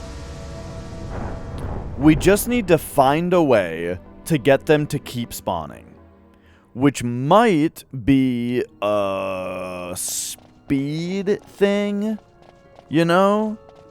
Or it might just be a pattern thing. I think I need to continue writing down where they spawn. And just like observing, you know, what the deal is. So what if we teleport? Can you teleport here? Like, can I do this? Ah, I was hoping that would just like reload the area, you know what I mean? Furthest I've been in the area. Well, in Giruvegan? I've already gone like into the... How do we find it here? I've already gone like all the way deep in the crystal. I fought Ultima at the bottom and all. I did all that already. We're just back to do the hunt.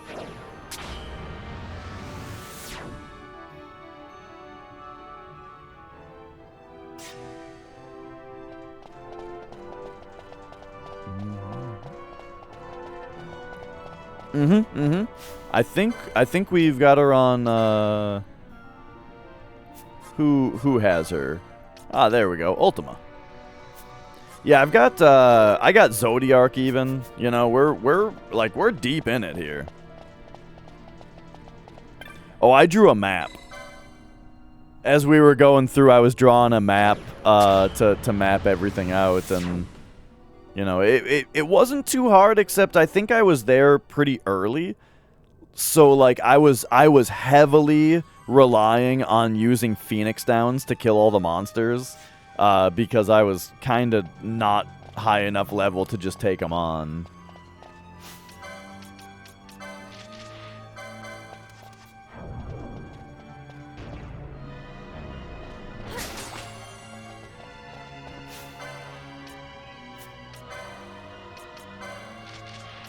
All right, let's take a couple of these guys out up here, yeah?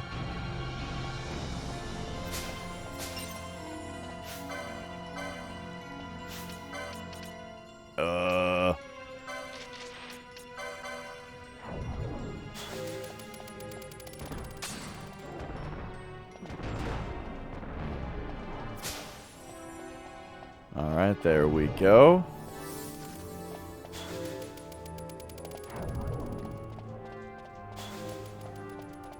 I probably don't got to spend too much time down here. Just important to take out a couple guys, I think, and then go.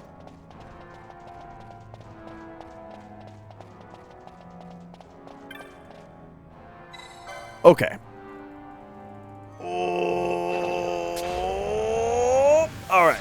So, here's what I found so far writing shit down. In the top room, the bottom house spawns 2 guys. Then in the bottom room, there are 5 guys to find that you can spawn. Then, if you go back up to the top room, there's 2 guys again. I think I maybe need to continue this chain. Like, figure out who the next guys are that I need to find. Right, like, that's kind of my idea here. Is that it's like, we need to figure out how to fight a bunch of behemoths all at once. And there's something to the way that they're spawning that I need to figure out so I can fight all of them.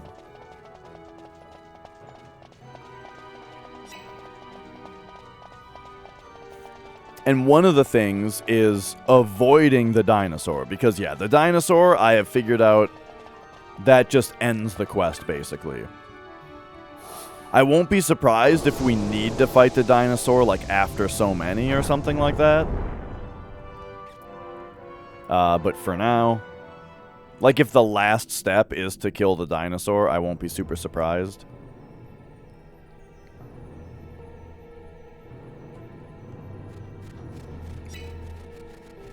Okay, so let's go up and around here. Sounds good, Xenia. Yeah, it is 5 already.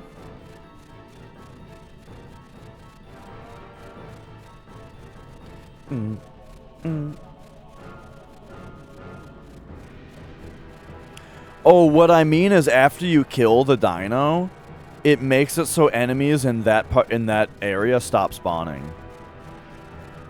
Like, if you kill the dino and then you leave and come back, there won't be any enemies here. So when I say ends the quest, I mean it makes it so that the behemoths just stop spawning.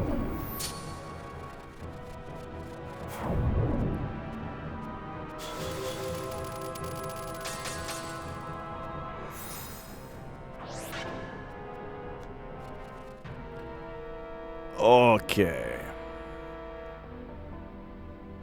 So here we go. First, we got 2 guys in here. Ready? Let's go.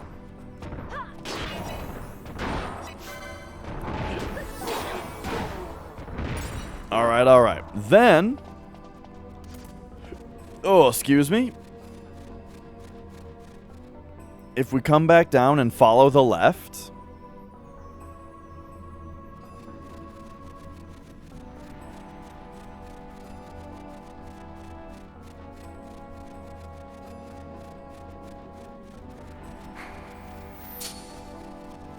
And one thing of note is that I'm doing this in a different order than I wrote the notes down.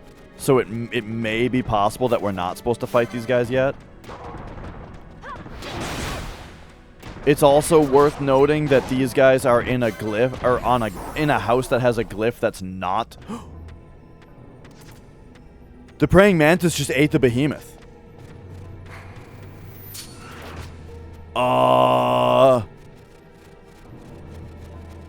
I didn't know that they would do that. That could be important.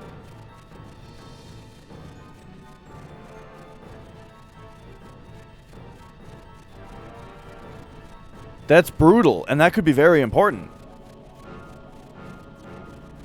Well, anyway, let's just keep going with what I think I'm doing.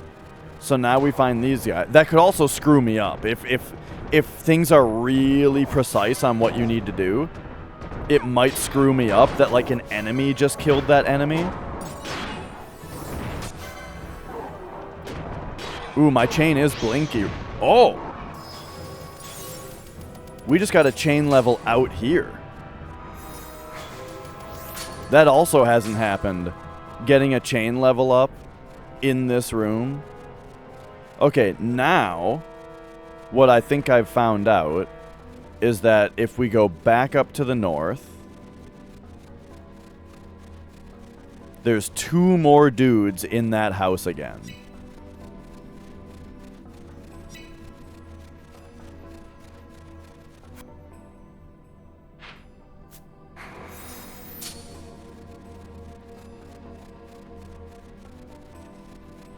Alright, so we will see if that's the case. If we come up here, are there 2 behemoths in this house? No! Okay, this is a problem, because that's inconsistent from what I found yesterday. So that means either A, the praying mantis eating the guy fucked up the chain, or B, it could mean that I didn't defeat them in the right order.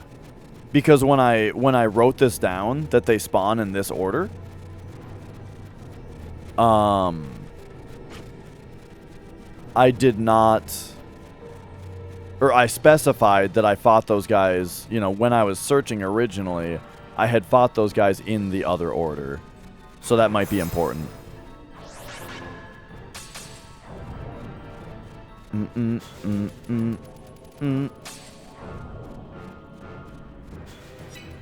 I am kind of wondering, though, if we just need to get all these guys eaten by praying mantises.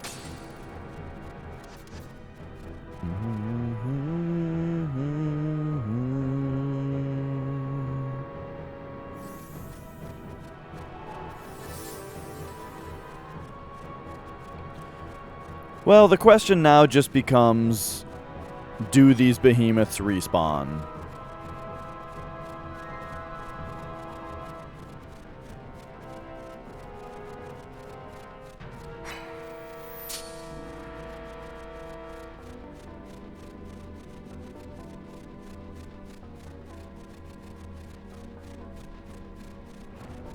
Or did we make a mistake?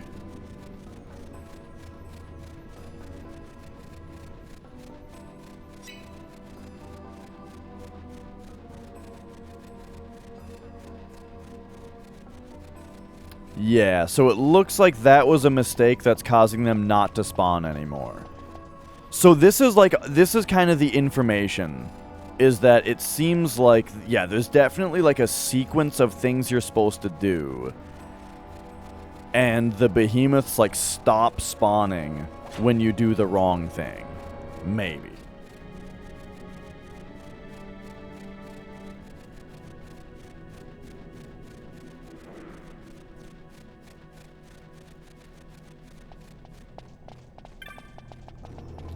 But now, just to be sure,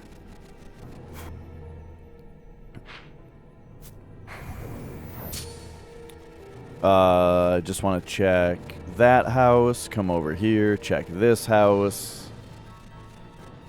Man, what was I doing when I first got here that was causing the dinosaur to spawn in the houses? Because that was weird, and I haven't seen it since.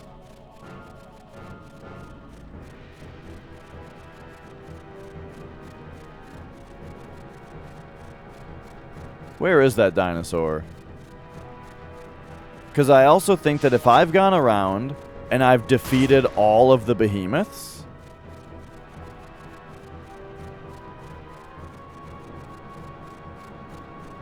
then I should fight the dino and reload the area, just to be sure. But look at this. Is he not even around? Dine, Gao. Dine crit me and killed me. Whoa, wait a second.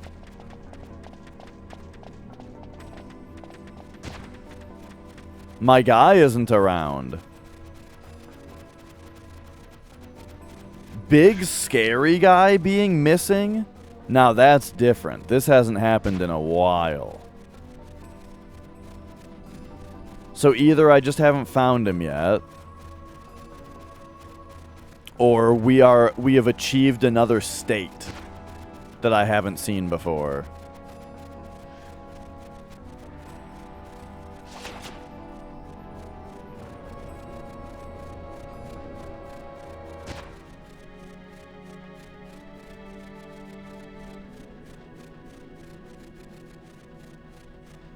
Alright, so we're just doing plenty of,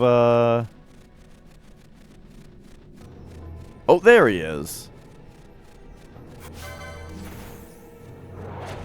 Okay, get him.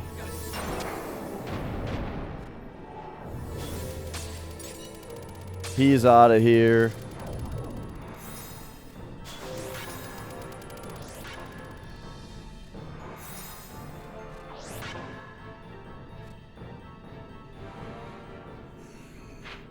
Yeah. Dying to Dine is not very common at all.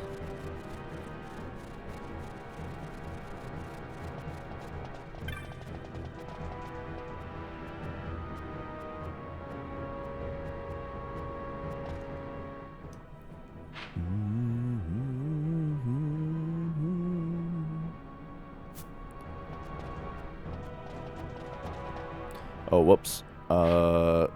Okay.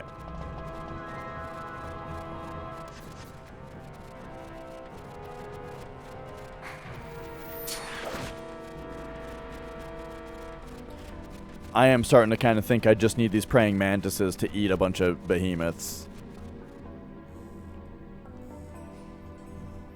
But okay, so yeah, this is what I was talking about. If you fight the dino, first we'll just come out here, take a brief look around, just to make sure that there's like not like another dino in here.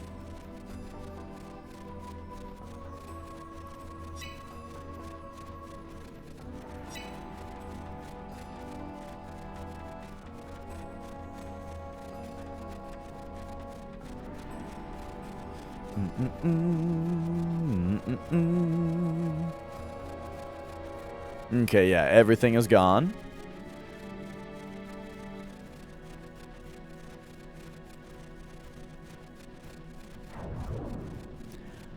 I'm gonna make them all get eaten by praying mantises.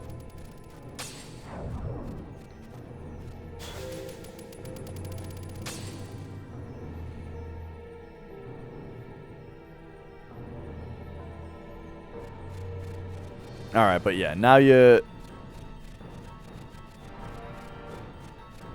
come back over here.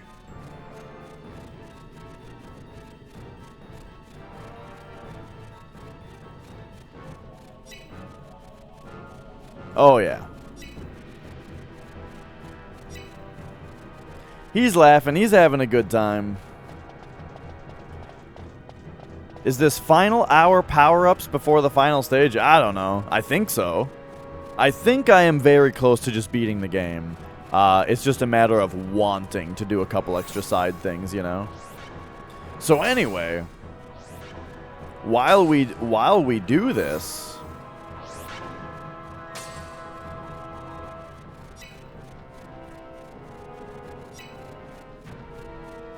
how about that Billy Mitchell guy, huh? He's suing Carl Jobst again now, I heard. There's another lawsuit now for defamation.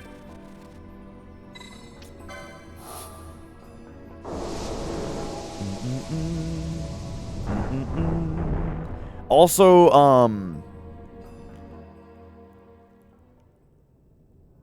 Todd Rogers is suing Twin Galaxies again now.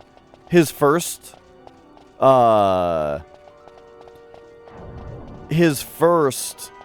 lawsuit got, like, shit canned.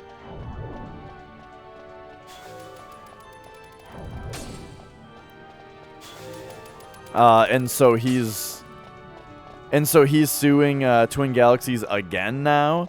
Yeah, a high score leaderboard.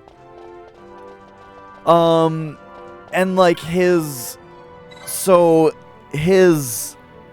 angle is that, like, he wrote a book and the sales of his book have been affected. He can't sell his book anymore, is like what the lawsuit is about. However, according to the Carl Jobst video, this book doesn't exist. Try looking online. Try buying his book. Try finding a single person in the world who has ever said anything about his book or having read it or him having one. And it just doesn't seem to exist. So I can only wonder if, like, is it that he's writing a book and the lawsuit is that he's not going to be able to sell it? No, this is Todd Rogers now.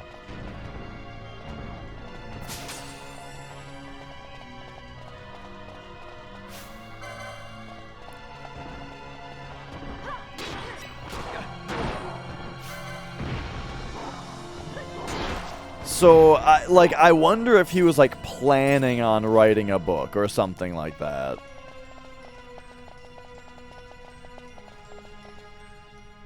I gotta check something here. Inventory. Loot. Behemoth. Steak.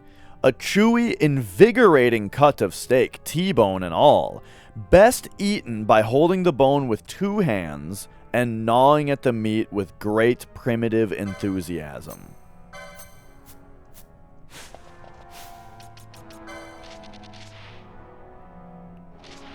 I don't think we're going to be doing that, though.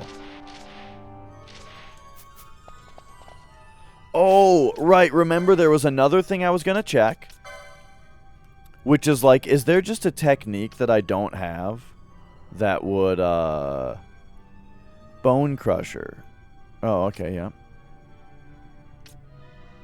Like, I wonder if there's a technique that I don't have.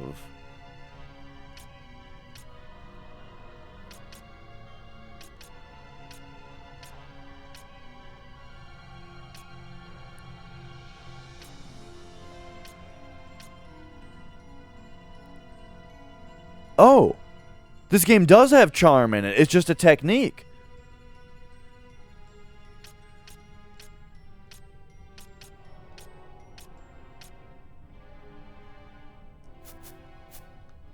Okay, now I've got too many ideas of things to try.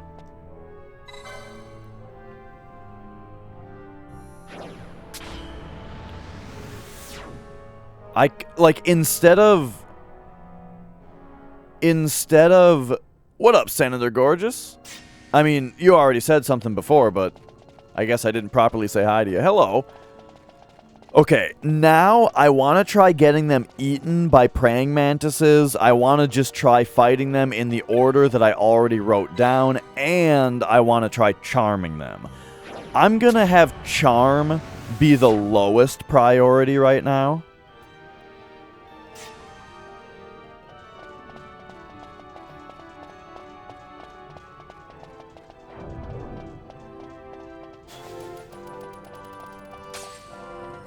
Probably has a book on an indie publisher that no one knows about and is trying to argue the whole thing is the reason no one knows about it. I mean... maybe. Yeah, maybe.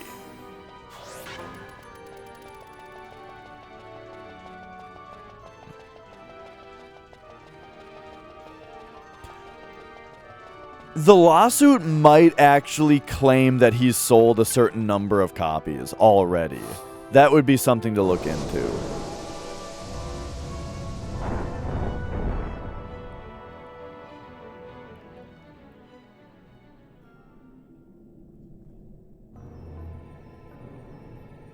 Okay.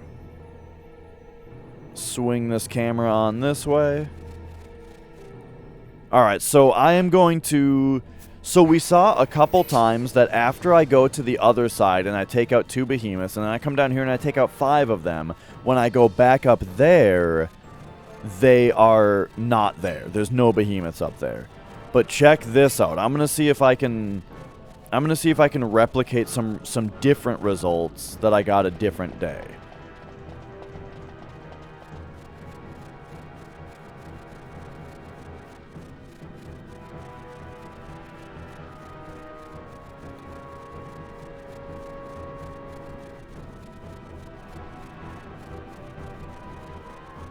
Alright, so the first trick I'm finding is...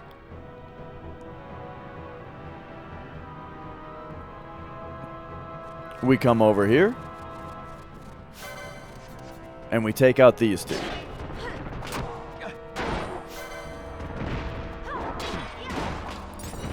Then, instead of hugging the left and fighting them in that order...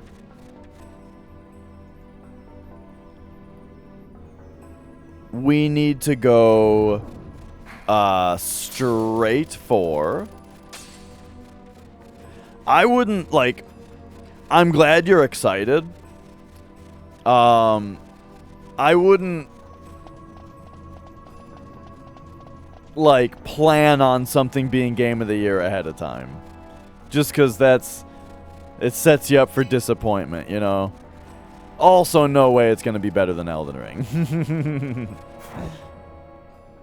Okay, so now, coming this way, boom, we've got 3 behemoths here first. So let's get all of them. So, oh, boom, got him.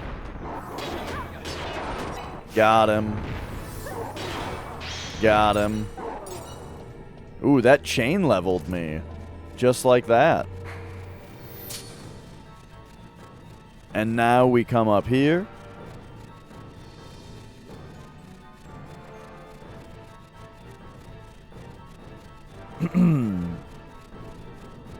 The new Call of Duty you think is Game of the Year contender? Really? Why?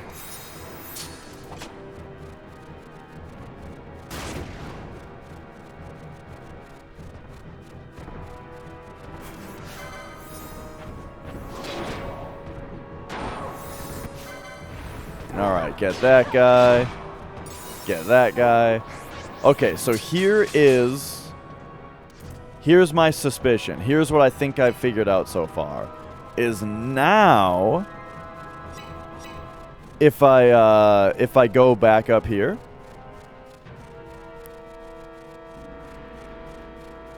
there should be, if my notes represent any consistency, then there's going to be 2 behemoths in front right here.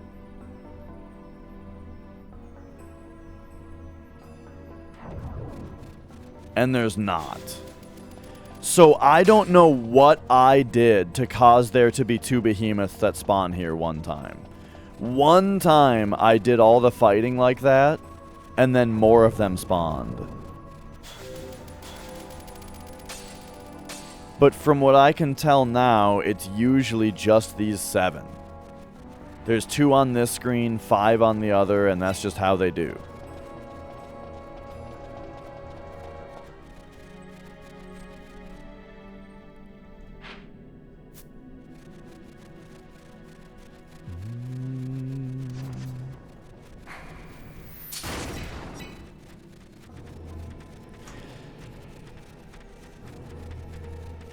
You know, I respect the attempt at making there be a big, respectable Game Awards show. But man, I do think that, like, there are it's treated far too much as an announcement show than it is an award show, you know? But I guess I haven't, I guess I haven't really thought that,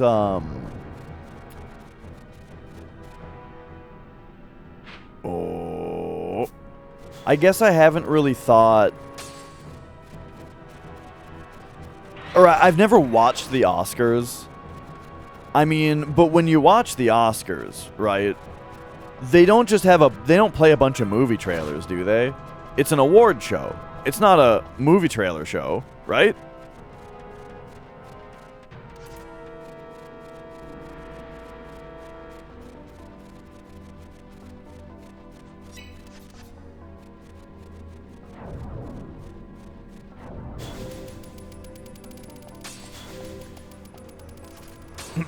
But they do, you're saying? You're saying the Oscars are just full of movie trailers and not...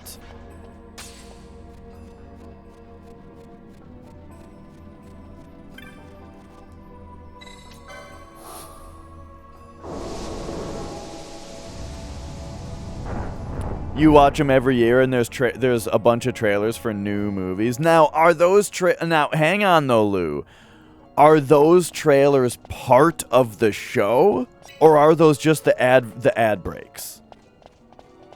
Because I'm not talking about ad breaks. That's different. Of course, if you're a movie studio, you want to advertise during the Oscars, just like the Super Bowl, right? If you're Doritos, you wanna have a commercial during the Super Bowl. That doesn't mean that part of the Super Bowl stops to play a Doritos commercial. It's just a commercial that plays during the commercial break. You know what I'm saying, right? Because that's what the Game Awards does. Between commercials, right? Like when there's not commercials going on, instead of having a game award, they play a game trailer. And then they just, fuck it, yeah, best design is this, best indie game is this, okay, back to the ads. Back to the game trailers, you know what I mean? And that's what's annoying about it.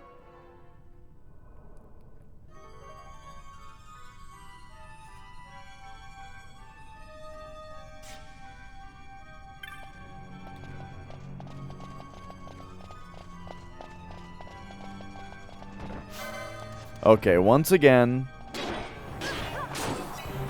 So this time I'm gonna go for the praying mantis eating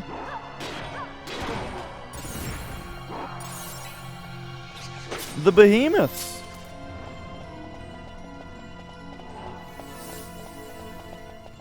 Oh, but also someone said that the Game Award winner is bought out, you think? Right. Big for Lil, yeah. I that kind of stuff bugs me. Like, they're gonna have a whole song and dance for the best esports player of the year that no one has ever heard of, you know? But then, like, some much more important award is gonna just get, like, thrown off to the side. I don't know. But anyway.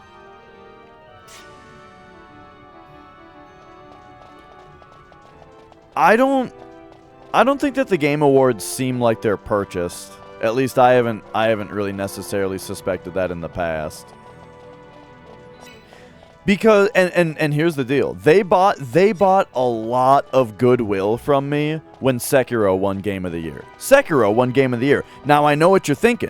You're thinking, Dash, Sekiro was published by Activision. If anyone's gonna buy an award, it's gonna be Activision, right? Yeah, sure. But if it's Activision, is it gonna be Sekiro though? Is that the game that they're gonna buy and have be Game of the Year? That one? The one that doesn't have microtransactions and DLC? No. If they're gonna buy if they're gonna buy an award, they're gonna have it be a game that makes them money. You're right, and then also It Takes Two won, which was very confusing because I've never heard of anyone ever playing that game. Yes? Oh. No, it's fine. I think that we should have these skulls in front of our house just every day of the year. Just all the time. Mm-hmm. Can I hold them? Nicole and I bought a Halloween direction this year. Decoration. Well, bring them on. Put them in my lap like a baby. Other way. I had a certain way in my head that you would hand them to me, and I won't take anything else. Here we go. We bought a Halloween decoration this year, and it's awesome. So this is our Halloween decoration.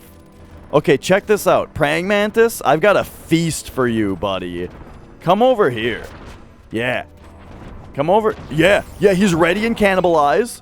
Let's go. Okay, he ate him. Now let's get over here. All right. How about this other one?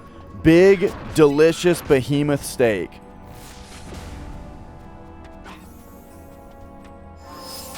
I don't know if praying mantises cannibalize more than once. I don't see why not. But it's possible that I might need to get 2 praying mantises, right? Have one of them eat one of them and have the other one eat the other one. But I don't know.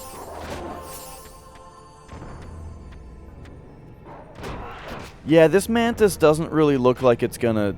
I mean, I'll give it a minute, right? I'll give it a minute. But it's starting to seem like I need another mantis.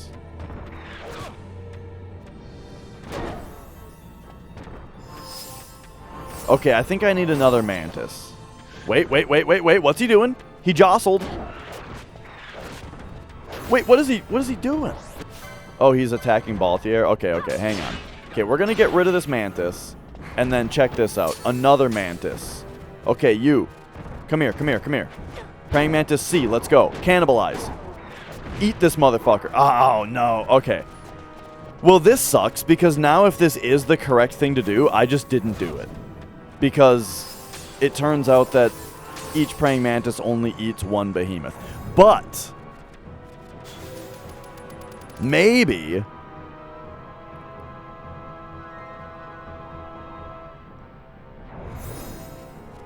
we don't have to get 100% of them to be eaten. Isn't that right, Virgil?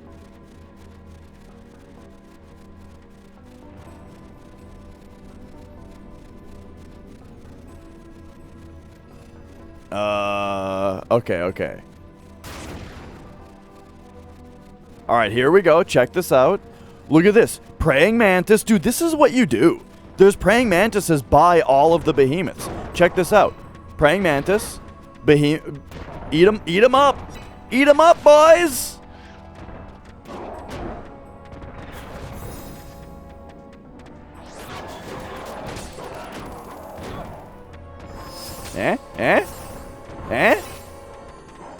They don't want these big behemoth steaks that are right here?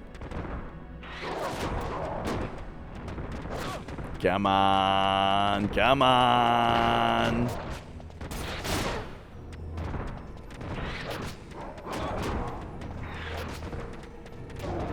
Okay, I'm starting to get worried. That this is... The last time, it worked immediately. The praying mantis came over and just ate... Oh, there we go. No, he just ate the other praying mantis. So we have to take him over like one at a time. We have to bring the praying mantises over one at a time so that they don't eat each other. Because we need them to eat the behemoths. Okay, so here we go. No big deal. We just gotta go... Let's just go find another mantis.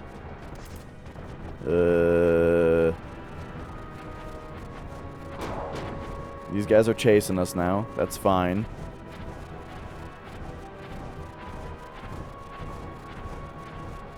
Actually, yeah, you know what? You guys just come with me, and we'll go find more praying mantises.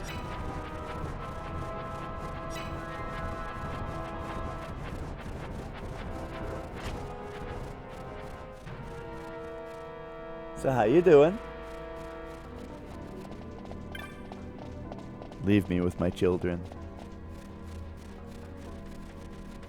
Okay, here's 2 praying mantises in this house. Alright, so what if we just got one? Oh no, now they're both following me? No, this will never work. So, we're taking you out. Now, the other one though, Alright, come with me.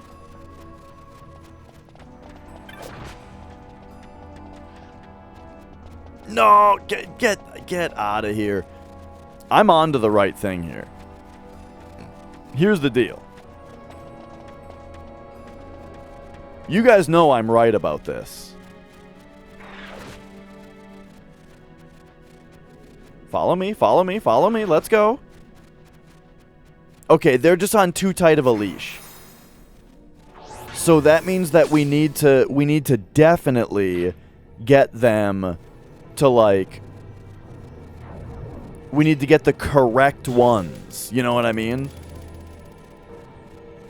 Like, there's only so many mantises.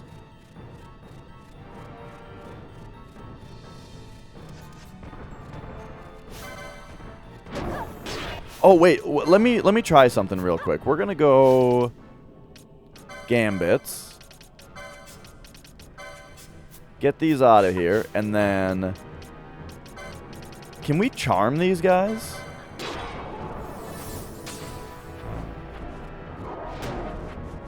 Oh, it just Charm just does confuse? I mean, that's actually not surprising at all. Because I did mention earlier, I pointed out earlier, hey, this game doesn't have a charm in it. It only has confuse. So, okay, charm just does confuse. Oh, uh-oh. Magic wants to get on me, but there's no room for him. Alright.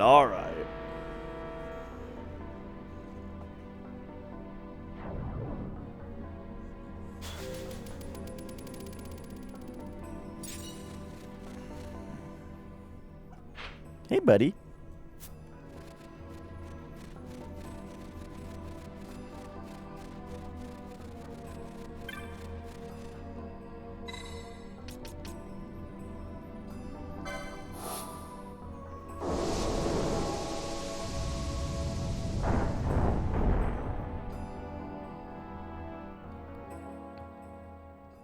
Okay.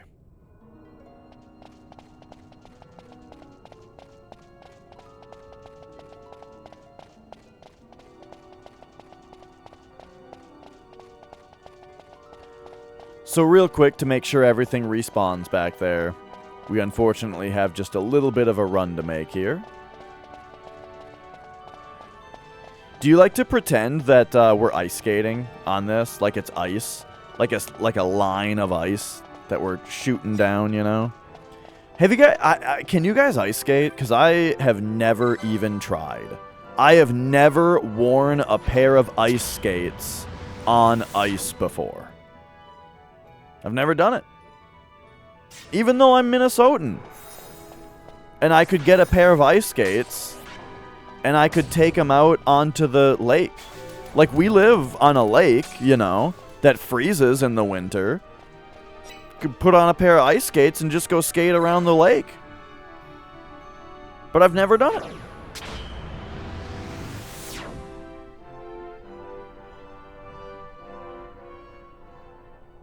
Are any of you guys ice skaters? Because, like, the thing is, I'm very impressed by, like, hockey players. Like, you watch a hockey match, and it's crazy.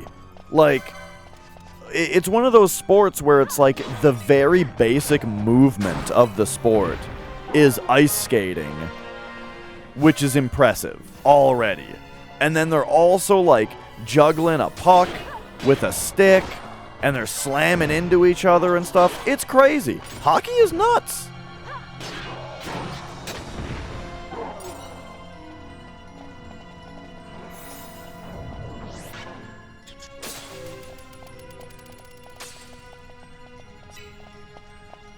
So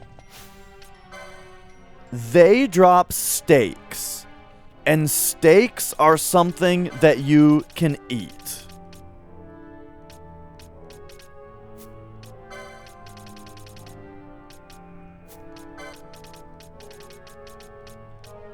And the praying mantises will eat them.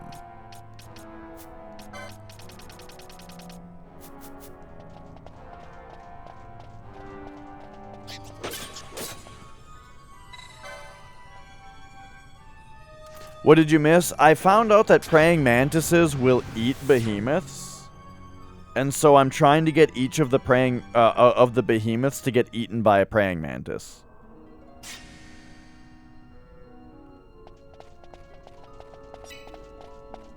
That's the new strat.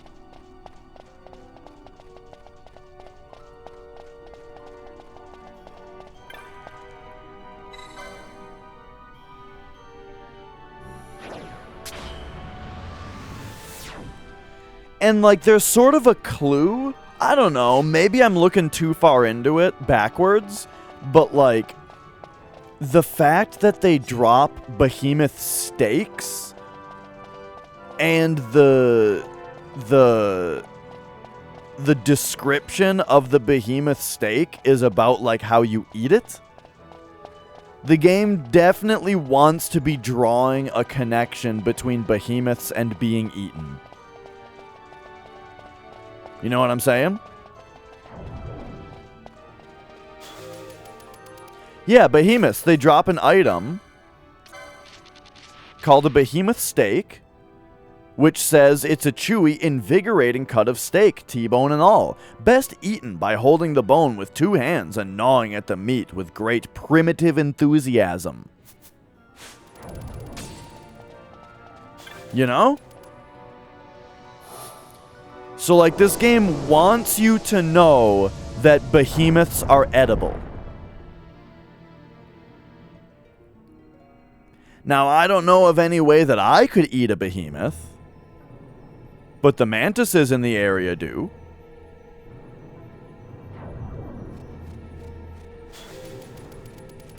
So here's a couple behemoths. Where is the nearest praying mantis?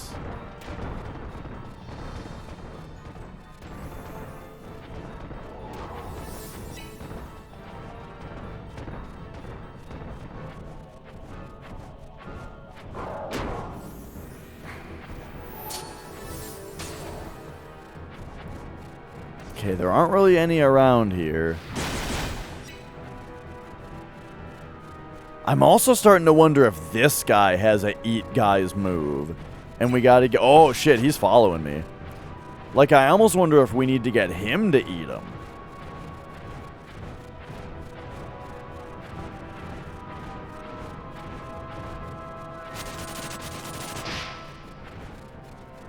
All right, but first things first, I think we start out with these ones up here.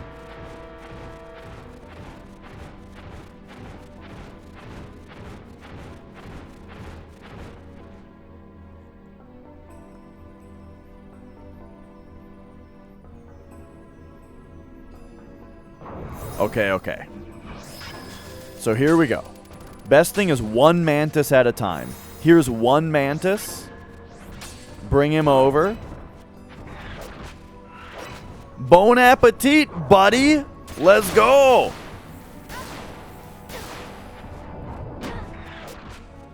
Eh?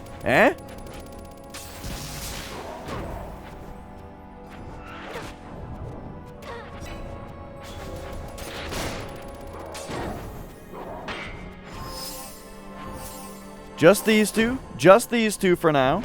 I don't think I need to do any, like, attack on the praying mantis. I don't think. I mean, maybe I could give him, like, 1,000 needles just to, like, get him pissed. Just piss him off. What the fuck? What did 99? Oh my god. Fucking both of you. Okay, I gotta pee. I'll be back. I gotta angry pee now.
At the bottom of the lifted up toilet seat. Okay, what happened was gambits.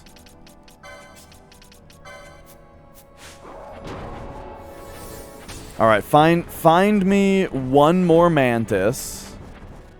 Okay, here's one. Alright, so mantis, come here. And we just gotta piss it off real quick. Here we go. This ought to piss it off. Okay. Now. No, no, no, no, no. Ash, why? Okay. Now. Praying mantis.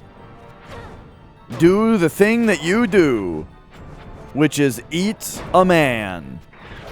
Come on. Come on. Remember when this worked right away before?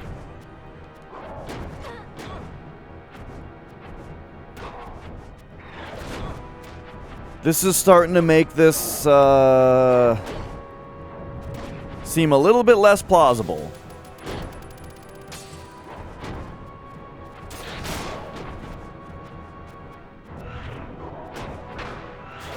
What's the deal, huh? It's funny that they just immediately did it before. This fucking behemoth is gonna die to its own attacks. Fran needs to cure the enemies right now, because otherwise they are going to die. Oh! Oh! Oh! There we Praying Mantis D just ate him. Okay, there we go. That's funny that he did that just as we were trying to. Okay, there we go. Now I think we can defeat him, because I think that they only feed once. I'm not sure about this, but it kind of seems like it. Okay, hang on. You need to get some health back here, okay? And then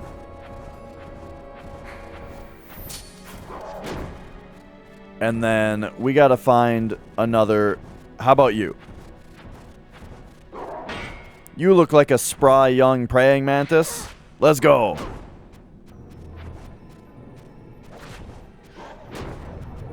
Feast upon the behemoth.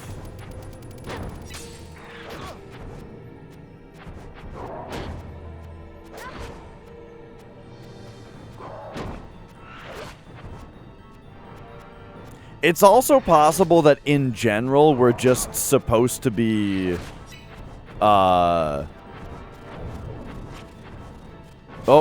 Oh, he's going back home. You missed your, oh man, you missed your chance, buddy. Okay, we'll get him. And now this praying mantis, we don't want to go home either.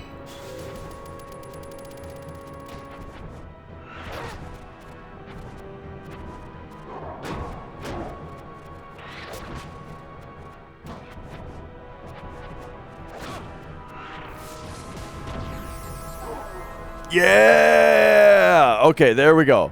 Praying mantis has eaten the behemoth.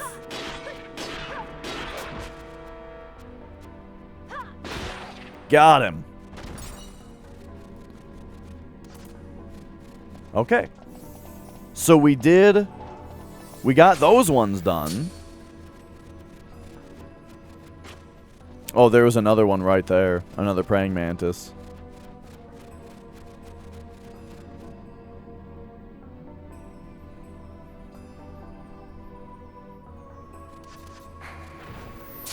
Alright, uh-oh. Now we have this guy with us the whole time. I kind of fucked up and I got seen by the big monster. And so now he's going to be like fucking with me the whole time. Because this guy follows you.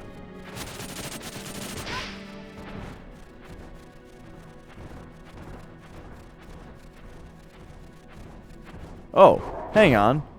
Okay, he stopped following me. There's behemoths over there. There's he.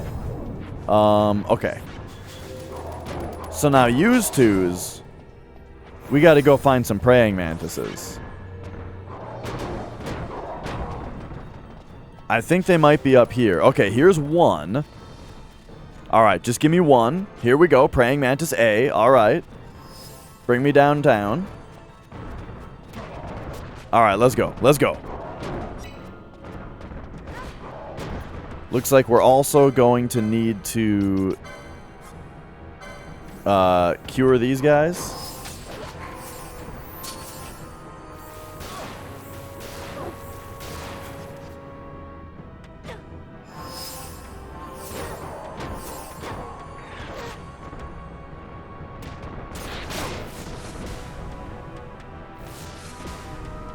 Oh no. Yeah! Alright, alright.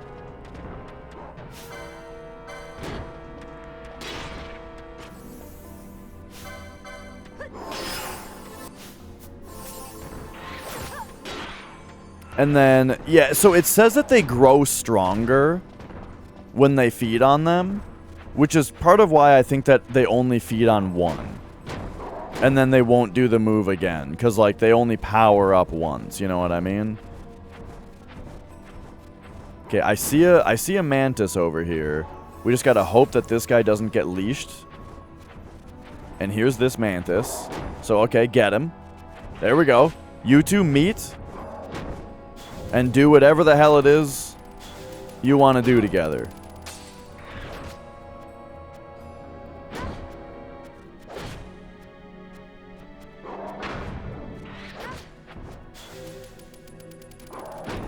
Let's go, yeah?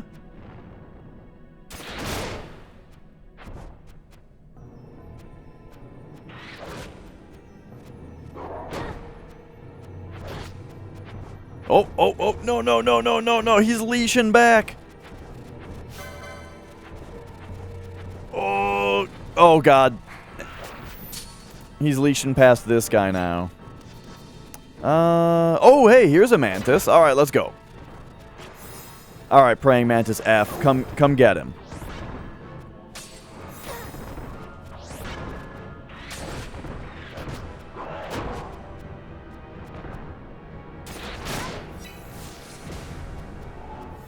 All right, here we go. Here we go.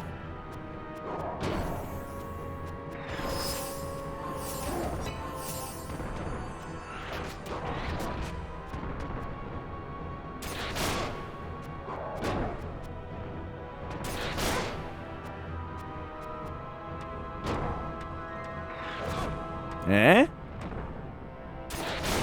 Eh?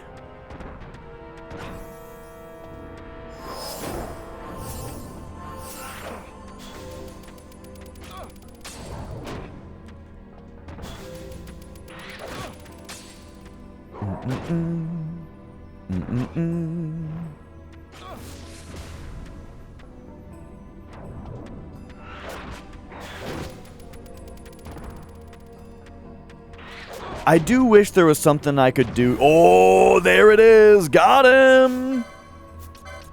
Okay, now.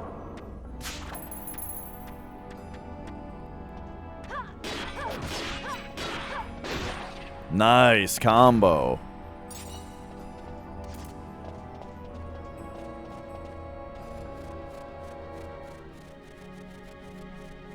Okay, okay. Lavender Town. I'm not sure what you mean.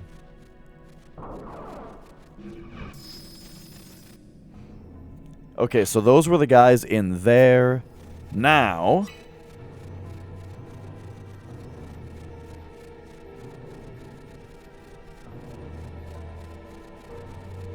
we've got snakes.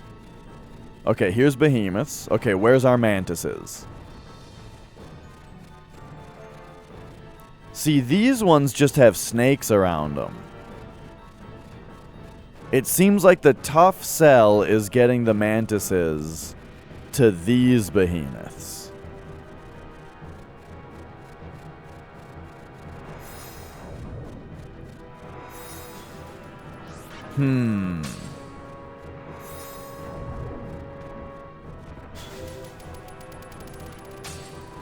So this is the secret. We got to get these guys to be eaten.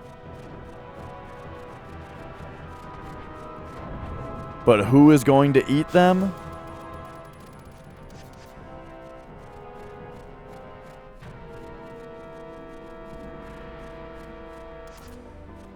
I don't know. Look at this. There's like no dudes around. Not even in here.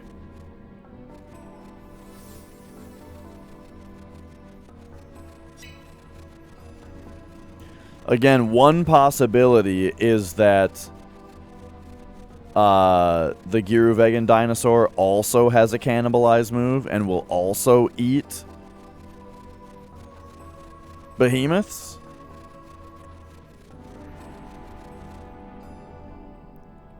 If that were the case, I think that would work.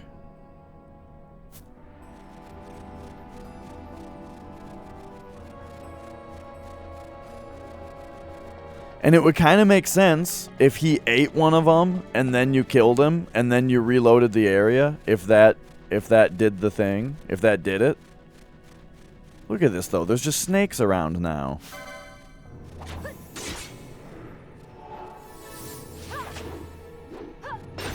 Maybe if we got rid of some snakes.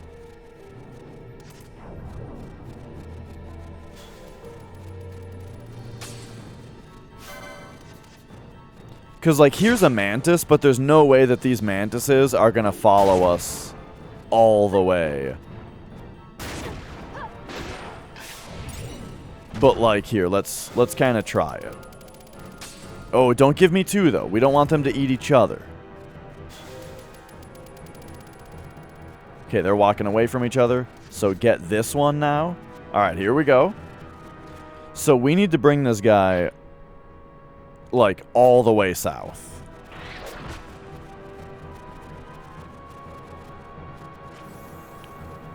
And I think he's just going to leash way sooner than that.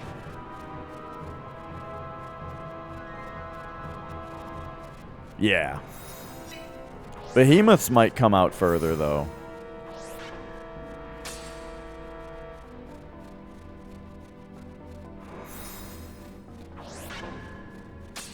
I think it's also relatively possible that killing snakes will spawn mantises.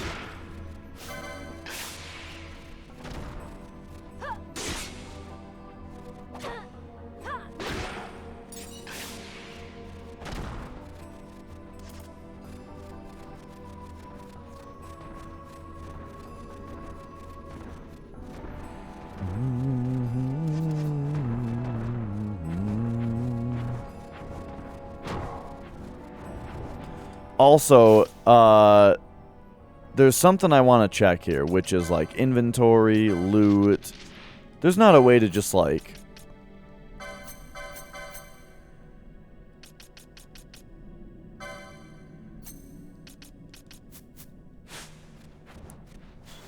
Okay. Oh yeah, I mean, I'm having a great time. I hope you guys are having a good time as well. I'm having a great time trying to figure this shit out. I'll tell you, though, there is a sparkle of, like, it's been long enough coming up, at which point I'll just advance the plot if that happens, and see if I get any other ideas, just, like,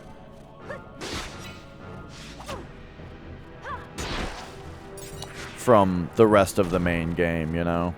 I also wanted to take a moment to look through the hunt log and just consider what all the other puzzles were. To see if there's like a mechanic that I've forgotten about, you know?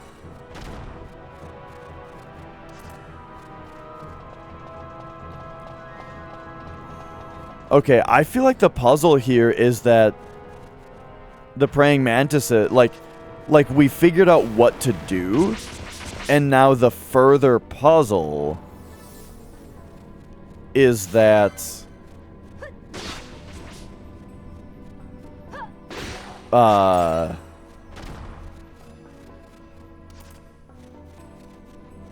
is he coming?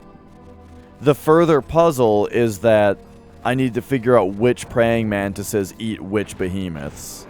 Because some of them spawn too far away.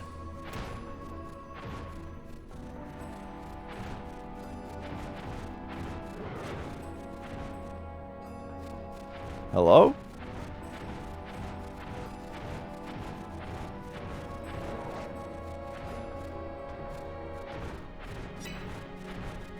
Okay, okay, okay. If you come down here, do you interact with these things at all? Like, do you have a cannibalize move? So here, give me a minute. We're just gonna wither each of these guys so that they quit kicking the shit out of me. I don't know if that even worked.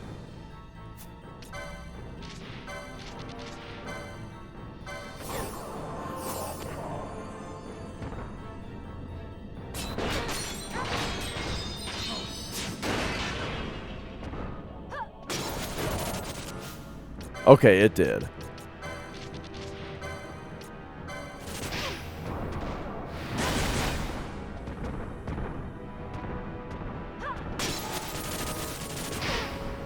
Alright, I've withered his strength now. I don't know if this is temporary or any mechanics of this. Oh, he's immune to it.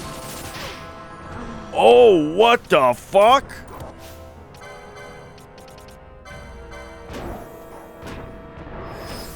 Right, I actually forgot that, that this guy does that. So here, I want to try to confuse him and see what he does. He's immune to it, okay.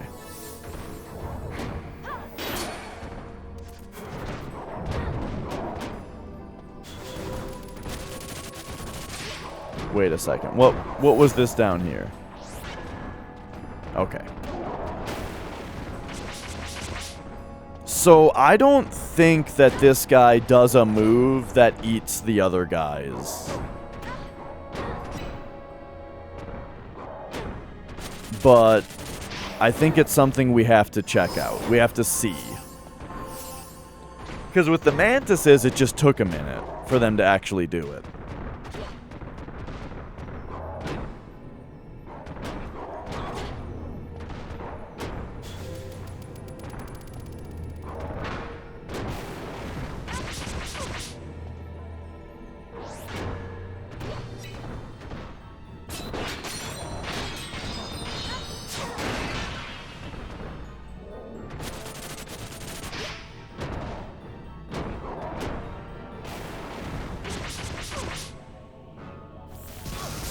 It doesn't look like anything of big consequences happening here, though.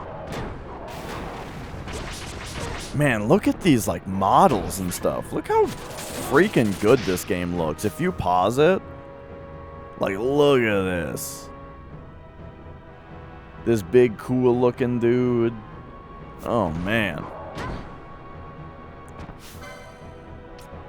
Okay, what if we just bring him down a little bit further?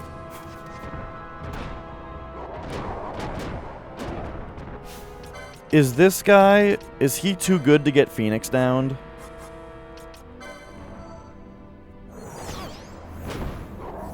Not necessarily.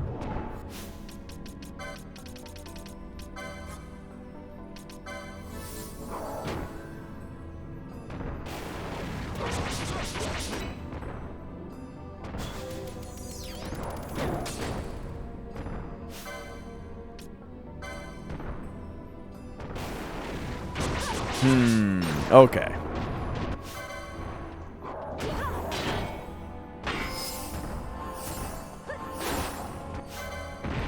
He doesn't seem to want to eat anybody.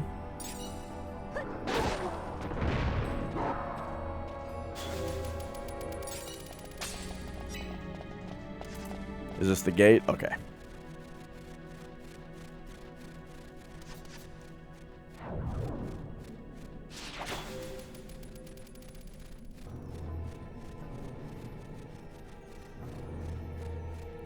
Well, shit.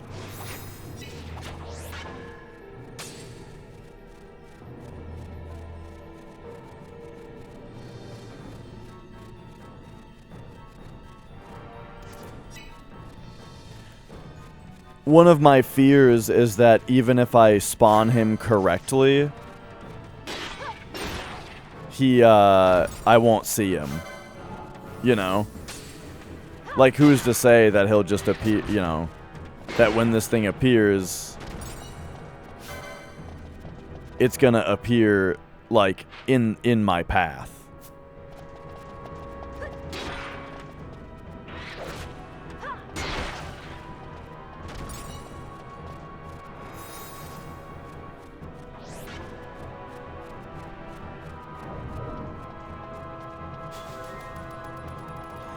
So I'm trying to be, you know, thorough.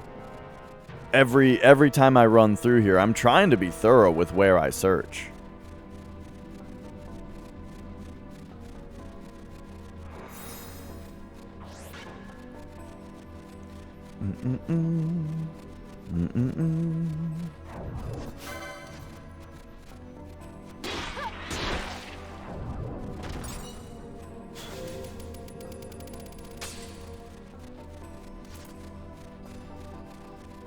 Well, maybe it's been long enough where now when I come back up here, these behemoths will be here again. They are. So this just seems to be a time thing. Like it's been long enough, you know, where these guys are just back.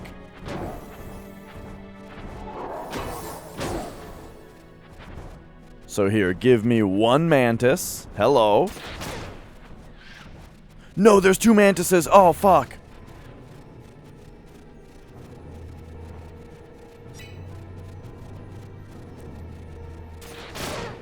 Okay, hang on, hang on. Okay, just you. This is good. Just you. Come this way. Yeah?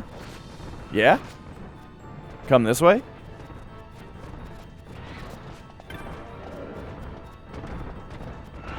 All right, here we go. Here we go.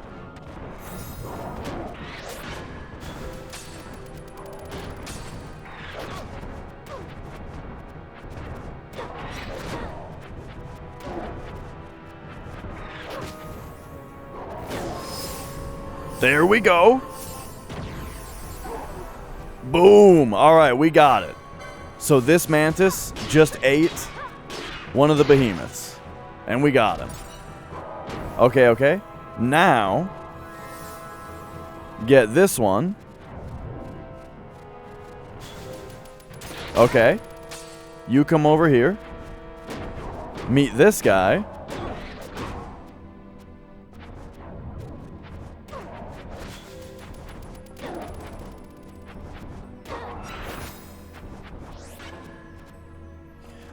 I guess one thing to test is whether the praying mantises will eat the snakes.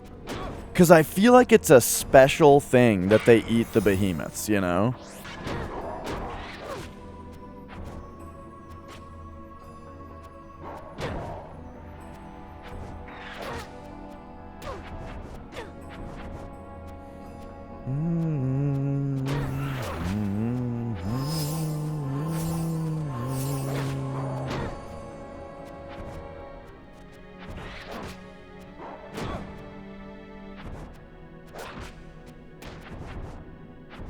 Eh?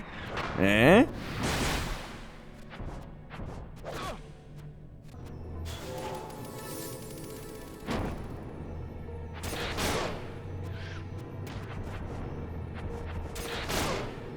Oh, man.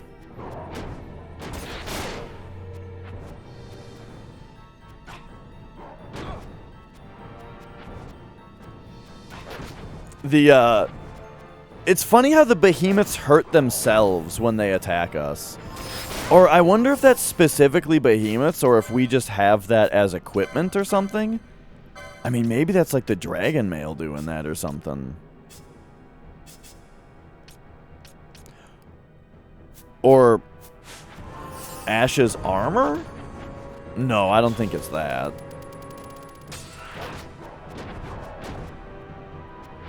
We'll see, though. We'll pay attention to him. Oh, there we go. Okay.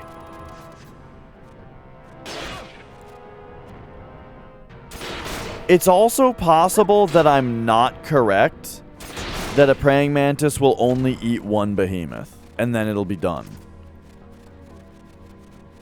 I feel like it is. I feel like that's how it works. But who the hell am I to know? It just seems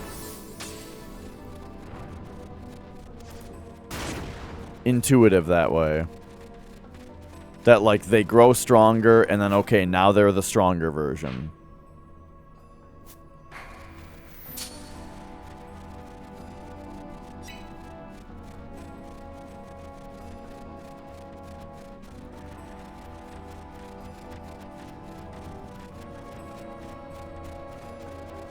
Alright, let's run across. No? Okay, okay. So let's go back down now. The area is going to be empty because the big dino is dead. But maybe, because I got enough behemoths eaten by praying mantises, maybe there will be a behemoth king down here waiting for me.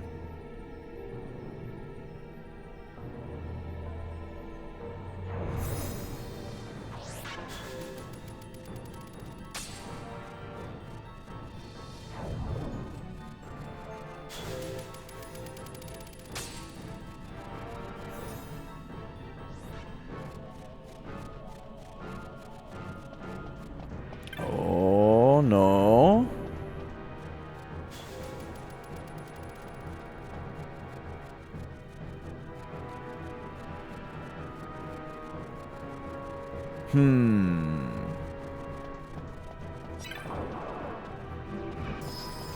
Well, shit.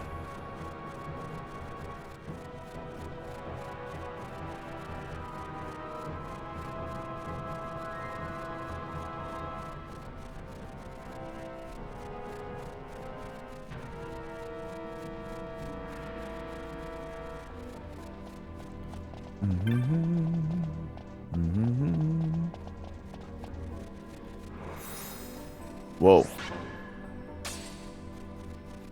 So let's talk about the waterfalls for a second.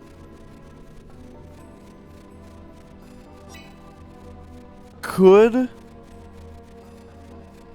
the waterfalls changing pattern, right? Could that be the solution to the puzzle? It's just the middle waterfall didn't go away because I hadn't been to the footfalls of time yet. I don't think so. I think I already went back to the cave palace, did it, and it was still like that.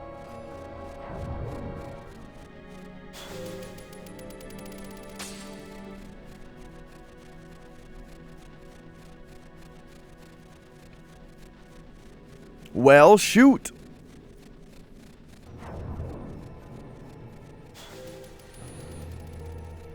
I don't know. I feel I'm starting to feel pretty dead lost on this, and just like, yeah, I think I'm just kind of getting to be out of ideas.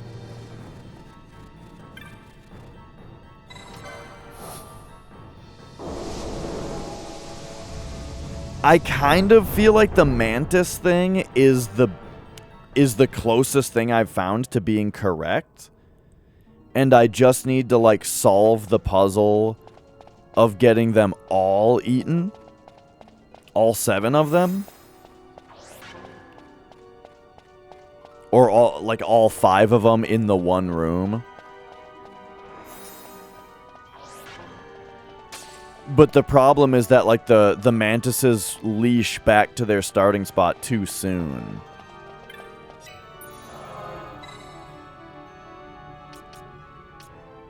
And so, because they leash back so soon, you end up with, you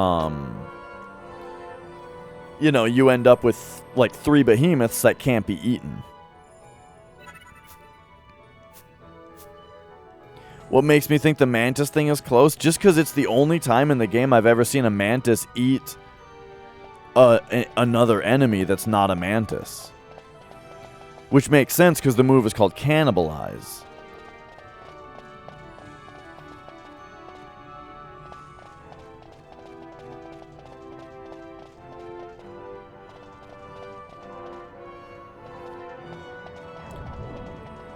Alright.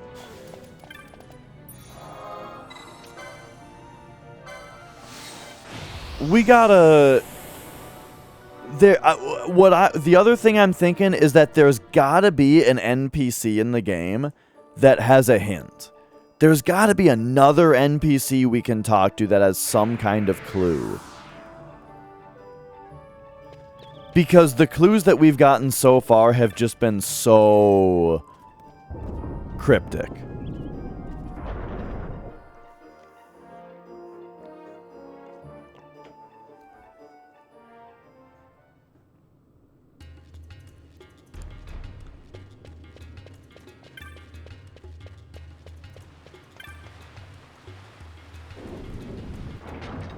What does the bounty file say?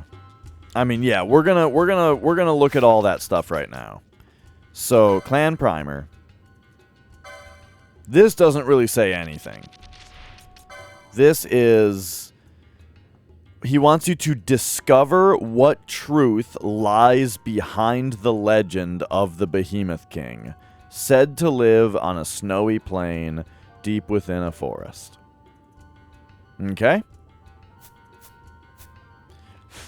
So, who is that guy? It's this guy.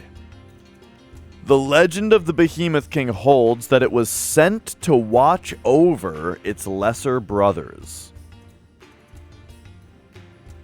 And I want to find out whether the legend is true. If you can find this snow-covered plain in a mysterious wood, then it's just a matter of luring the beast out. Maybe, if you were to do the unthinkable to the beasts the Behemoth King is said to watch over, I'll leave the rest to your imagination.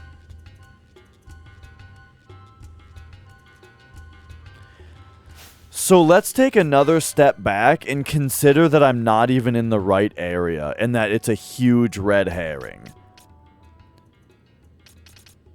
I mean, the Feywood is a mysterious wood, and this is a snow-covered plain at the end of it. So I have every reason to believe that this is the area that they're talking about. But, what if? Right?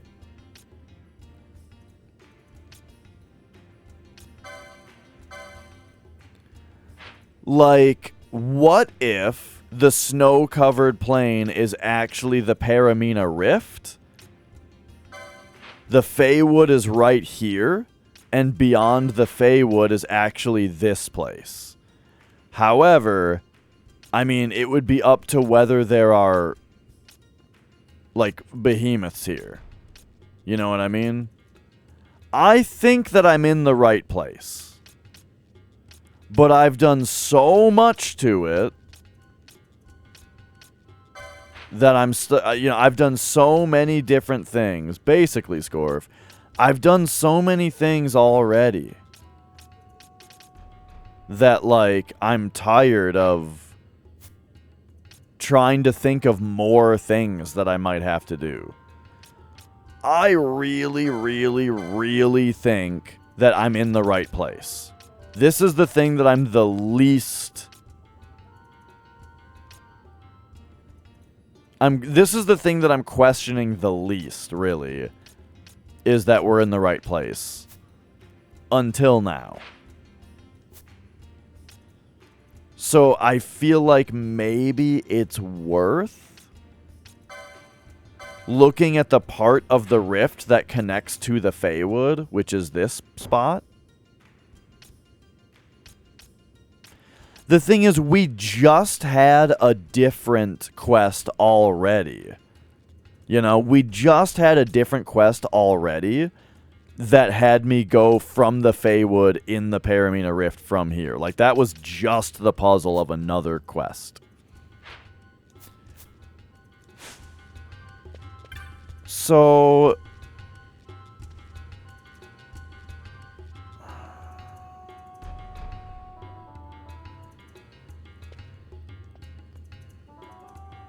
I don't think anybody else here has anything to say about him.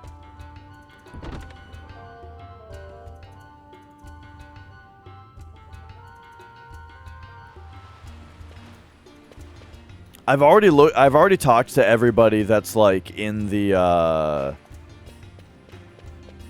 I've already talked to everybody that's in the clan hall. They didn't have anything to say except for the one guy that just said, "Wait a second. So the Numo might actually confirm for me that I'm in the right place."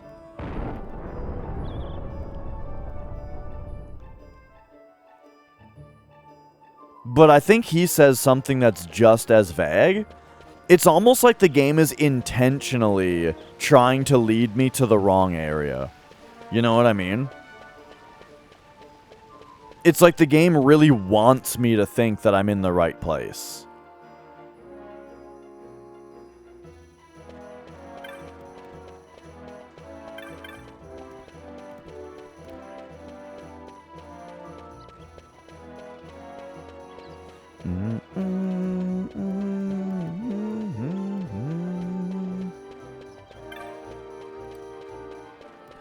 It's like they want me to think that I'm in the right place when I'm not. They're trying to lead me astray.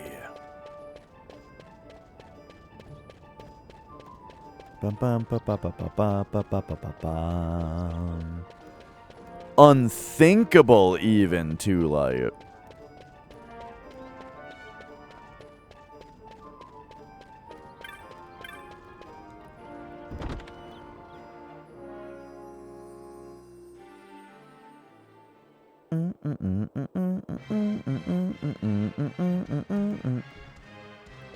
So here's the clan hall. Here's this guy, and what he says is the plains of snow, the furthest reaches. Slay its kin. That's all this guy says. Slay its kin. Oh, so simple, so easy. Just do that, forehead. The furthest reaches.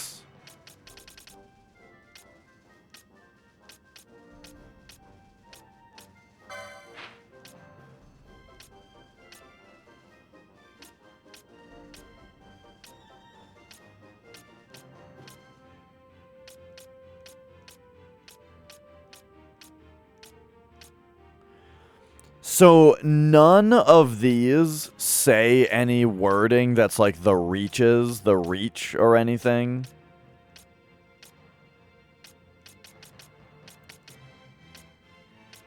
So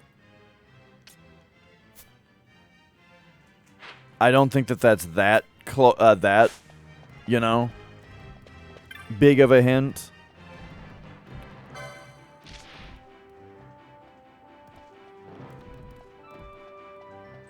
Look at this fucking guy. A colossal beast said to appear in a great field of virgin snow.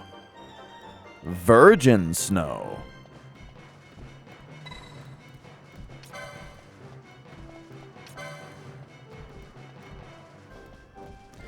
Well, has anyone else heard about this fucking legend?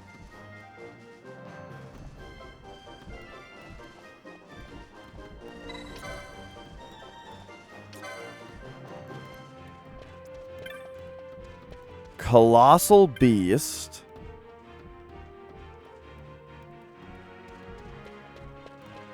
Large field of snow. Virgin snow.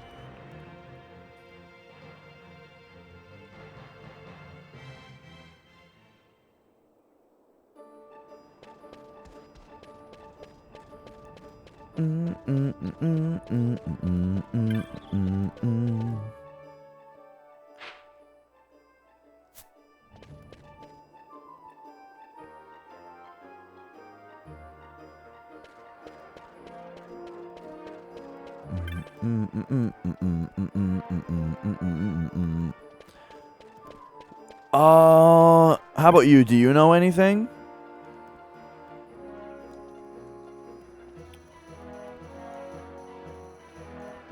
Oh, she has a lot to say. Sure, if you put your mind to it.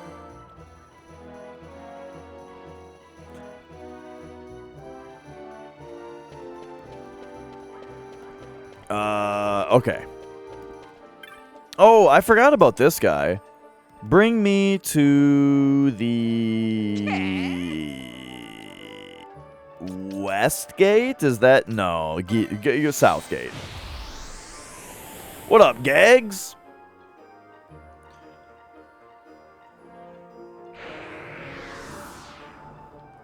Okay. Hear me out here, right? We're gonna go to Golmore Jungle. No, I didn't find I'm off the fishing rod. I looked for it for a while. However, the thing was, I thought that the fishing rod was gonna get me the key. Instead, I found the key. So I did find the key. Just not from finding the fishing rod.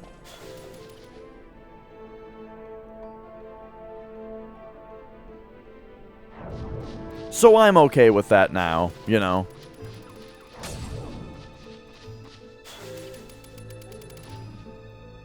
Wait, we don't go this way. We have to go to the Feywood. That's fine.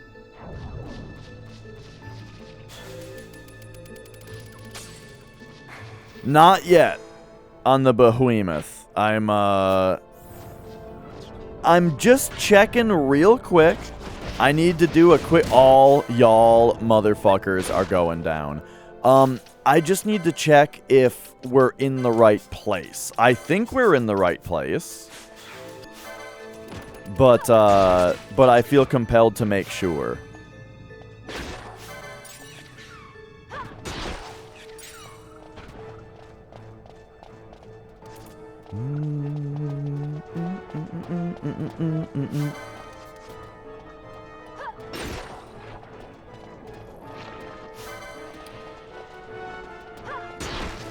Slay its kin.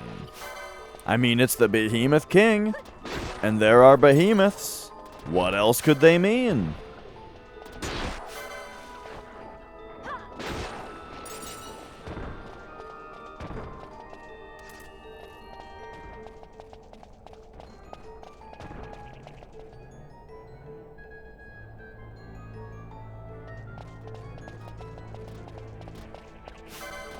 Oh yeah, for sure.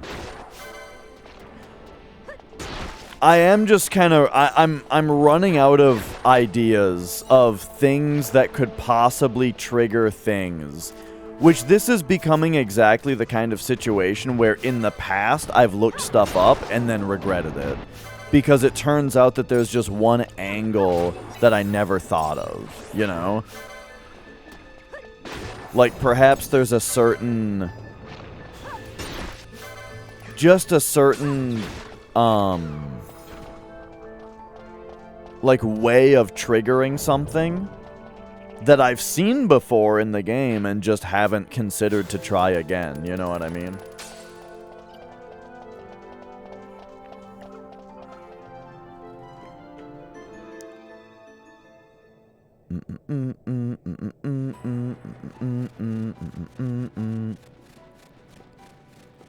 So this place is also snowy.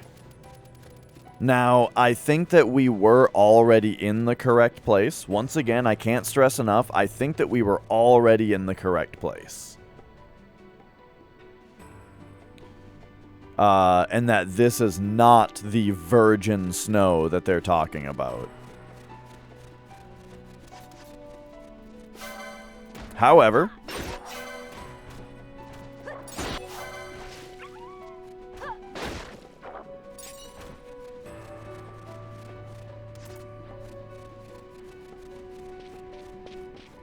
because I am at somewhat of a loss. Man, this place reminds me of the mountains in Valheim and makes me want to play Valheim.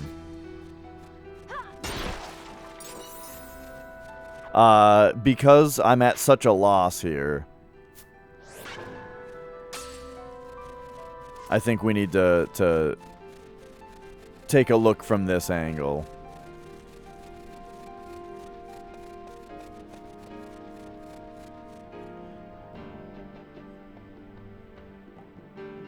Like, are there behemoths here?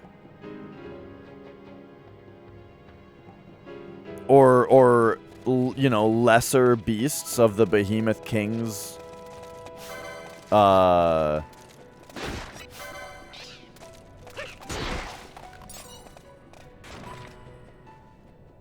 Whatchamacallit?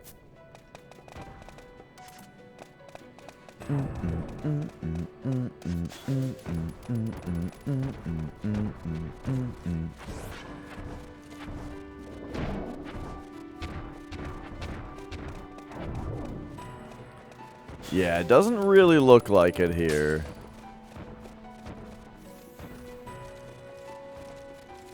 Wait a minute, what is this thing? The Yeti?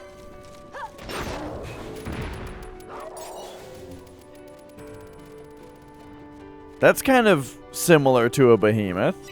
It looks like it's the same rig, right?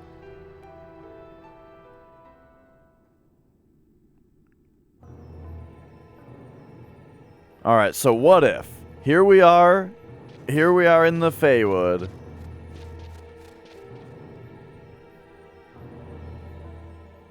What if we actually have to come this way?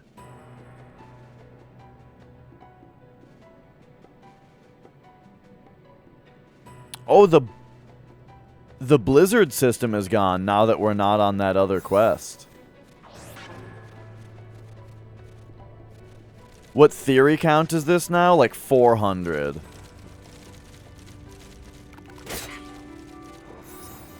But hey, you know, I mean, what's the furthest reaches of this place, huh?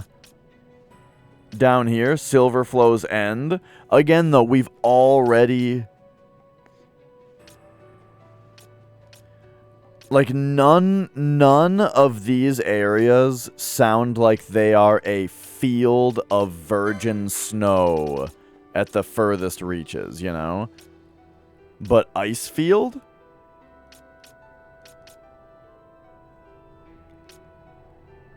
I mean, maybe I have to be focusing on this area more. The smaller one of the two. But that's not the furthest reaches. This is the furthest.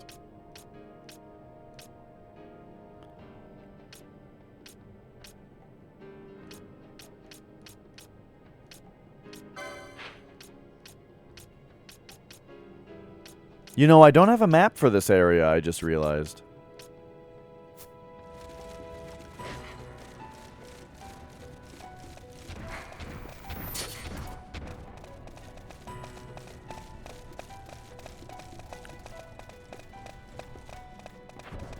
But yeah, I've never been ice skating. That was kind of my question earlier. Because now again we're running on,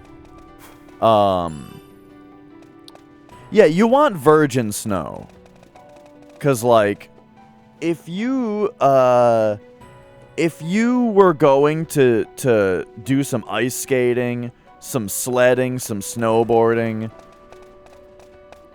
you would prefer that nobody had fucked the snow.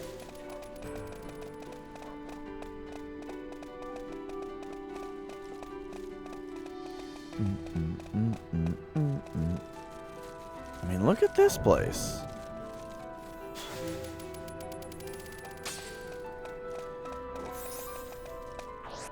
But, no one's peed in the snow. It would also be nice if the snow was not peed on. I would agree with that. Silence?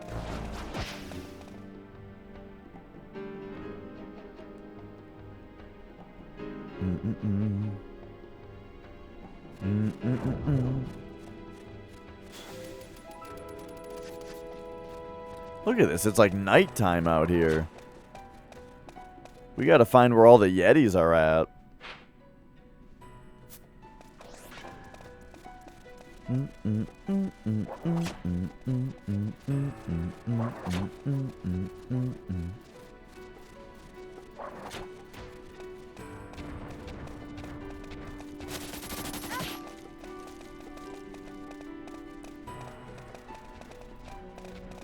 This place is all just a bunch of skeletons and alligators. There was like one Yeti that was kind of behemoth-like.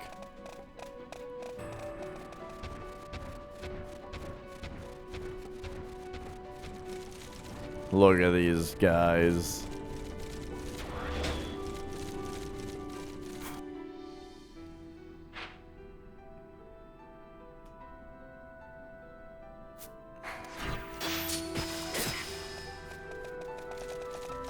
So my biggest reason to not think that this is the right way to go is the fact that, again, we already had like an identical hunt. If this is the truth.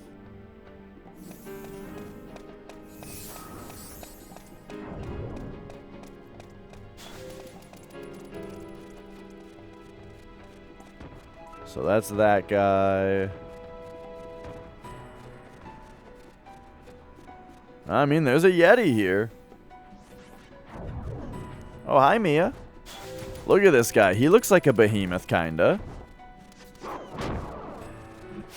Get him.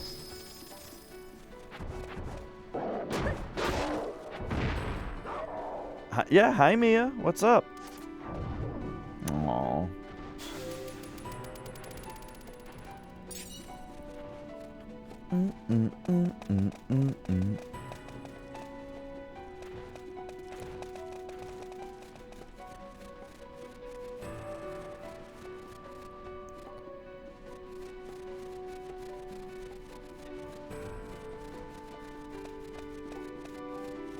I mean, what if it could be as stupid as, like, you know, we get... I mean, this is all way too stupid. Way too stupid for any of this to be true.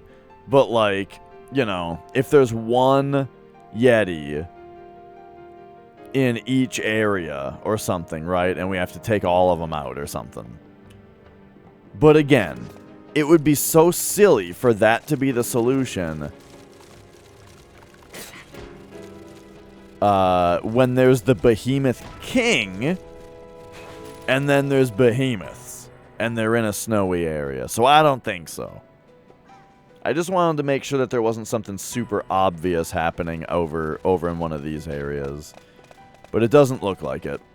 Hello, Canny-Boo. Connie-Boo. But hey, here's this Yeti. How do you like that, huh? Eh? Behemoth King? Eh? Is that your lesser cousin that you were here to watch over? Did we do it?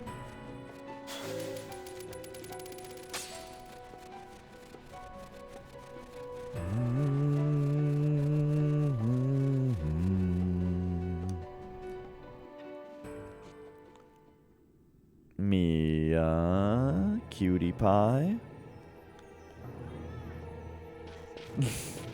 What is it?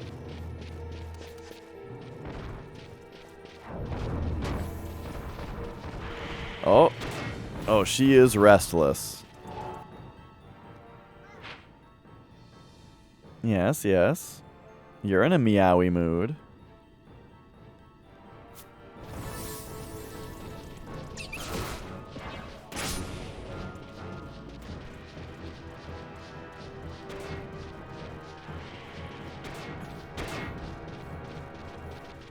Alright, so let's say I was gonna run back to the spot that I think that the thing is, right?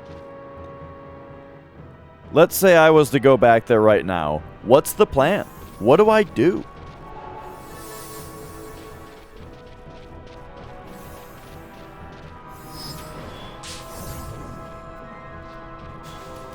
Try to get all 5 of them together and just kill them all, like, in rapid succession?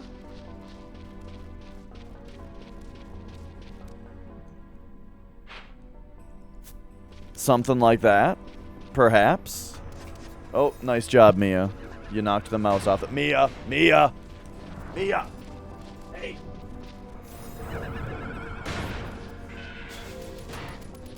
Okay, she's done being cute, and she would like to be a nightmare now, apparently.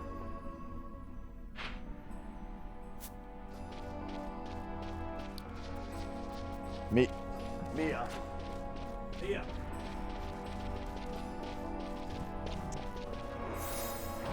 Oh no. We've got cat stuff happening. I'm just trying to like go this way. But I can't Mia.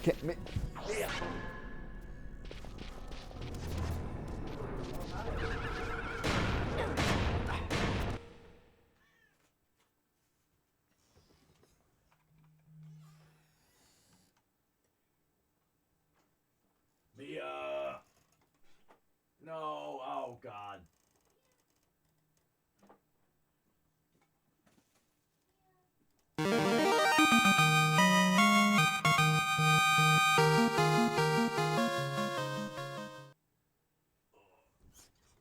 Okay, she almost took out the capture card.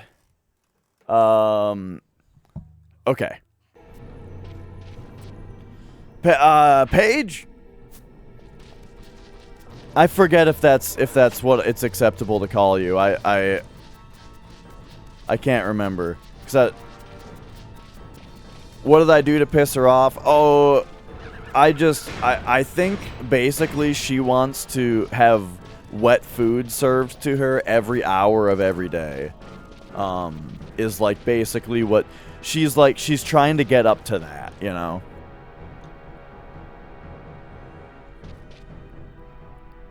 Oh, okay. Well, thank you for resubscribing.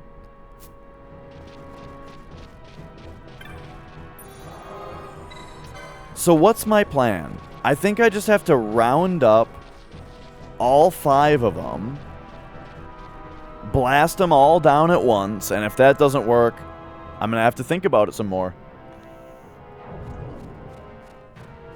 This fucking game.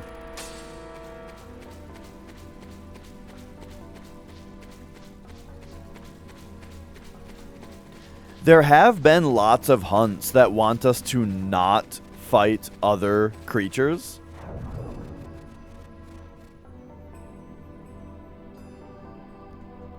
So there's definitely an element that's like, I don't want to,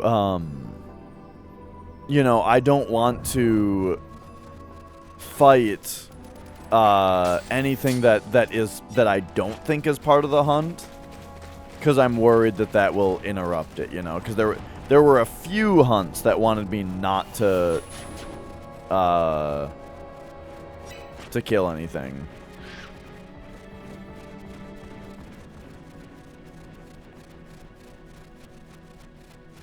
But now, what if this one's the opposite, though, you know? Like, if there are some hunts that want you not to. There was also like the cockatrice hunt that wanted me to defeat all of the enemies in an area and then leave and come back.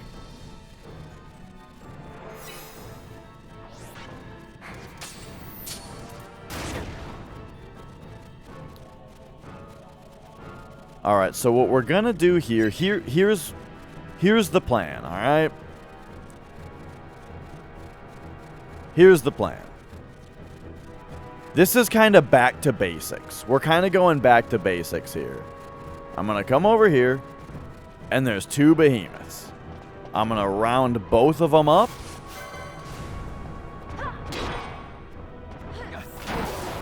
I'm going to kick the shit out of both of them. And okay. Then we're going to go this way.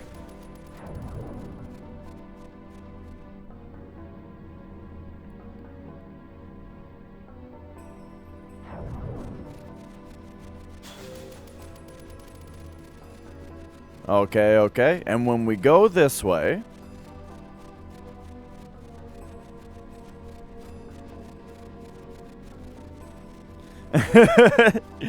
start eating their eyeballs and stuff.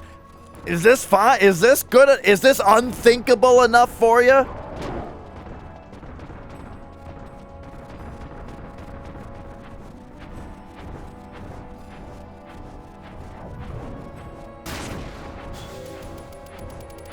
We're going to take these two and bring them down here. Right? Oh, no. They're way too far away from each other. There's no way that you can fight all 5 of these behemoths at once. They're way further away from each other than I thought they were. Fuck. Well, like I said, back to basics, right? Take them out.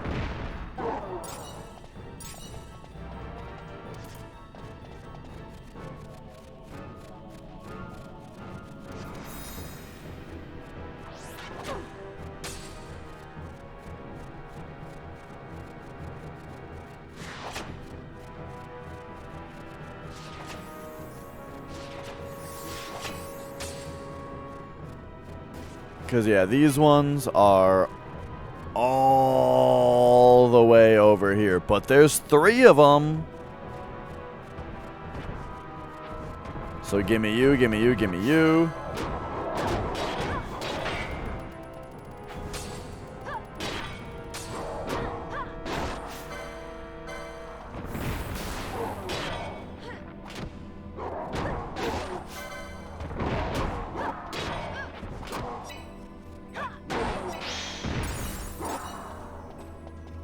Got him.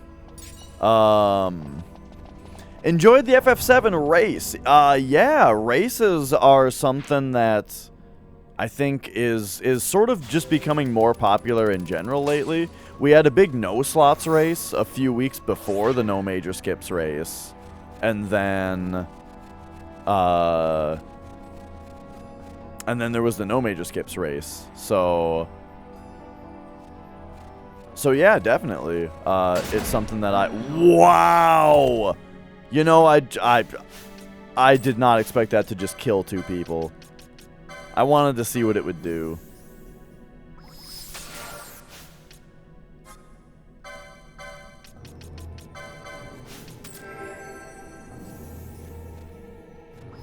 But yeah, you know, it definitely is something I really, really like doing.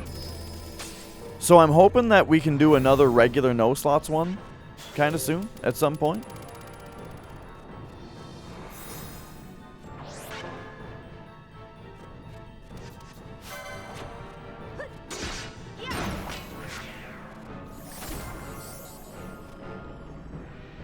What are you looking at? What do you have to do with all of this? You've got something to do with all of this.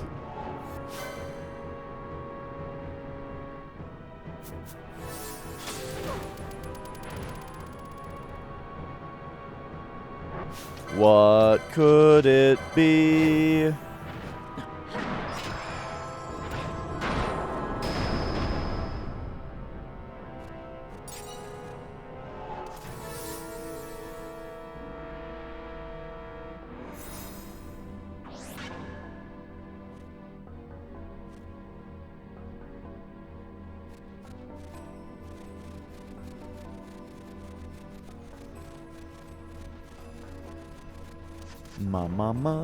But yeah, you know what? I think I will probably... We've still got a Discord together for the people who are in the no slots race, just the any % no slots race, like a couple months ago. I should send a message in there and see if anyone's interested in that happening again. That was Seawill and Noob Forever put that one together.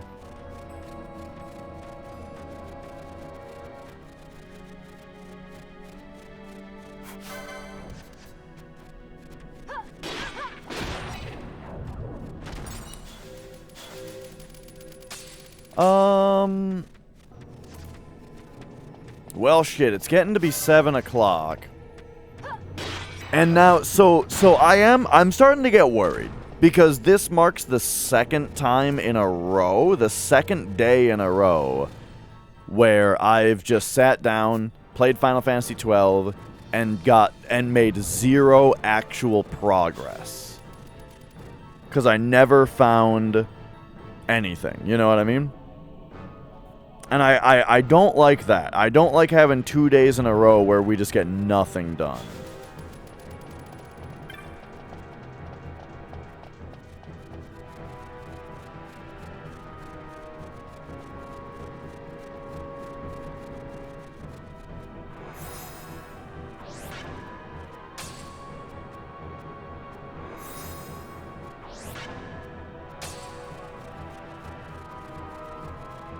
But the idea of going back to basics is kind of like, it's just the thing that I've done the most already. Yeah, this one is very, very different, and I've grown to really, really like this game. I like it a whole bunch. I'm down to like the last side quest though, and I cannot fucking figure it out. And so now it's at the point where I've done 2 streams of this game, just running around these snowy fields, not being able to figure out how to get this last guy to spawn.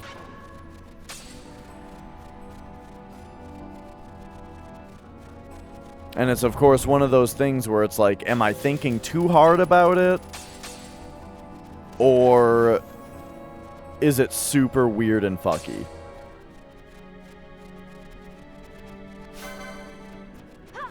I cannot tell.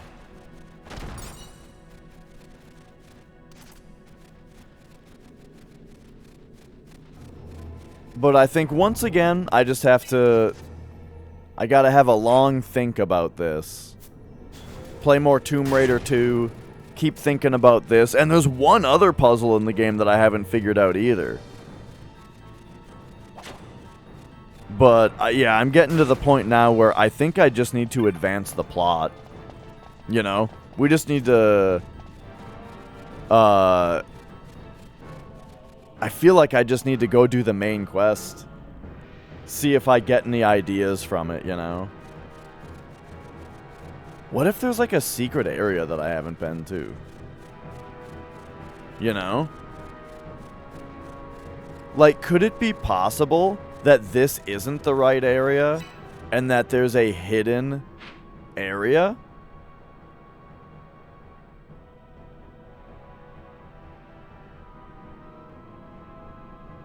You know what I mean?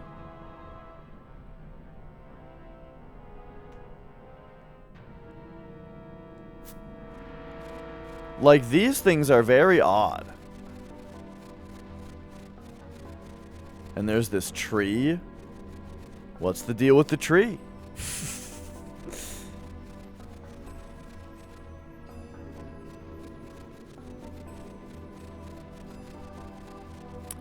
I think that this is the virgin snow.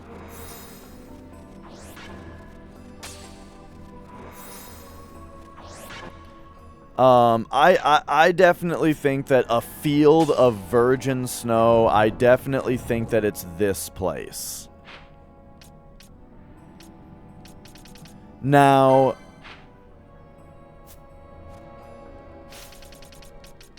if I were to try to think of even another place, it might be like... Where was that? The Deadlands? No, this place isn't snowy at all, though. Wait. Oh, so I thought this said the Veil of Lingering Snow, and I was like, what?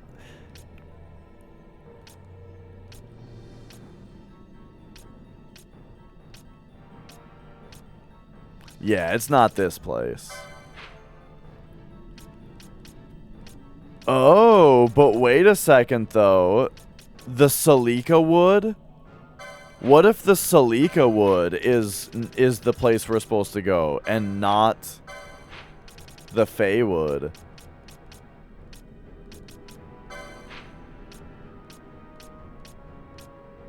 I don't think that there's a snowy area here.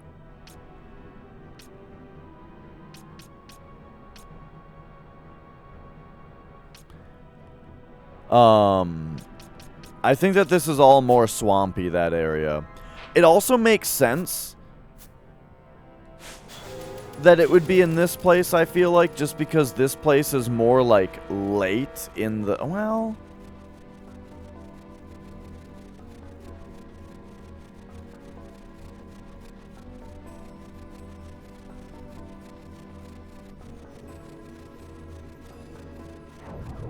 I really, really think it's here.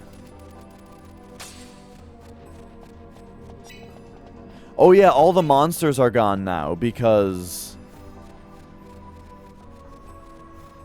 we defeated the one guy.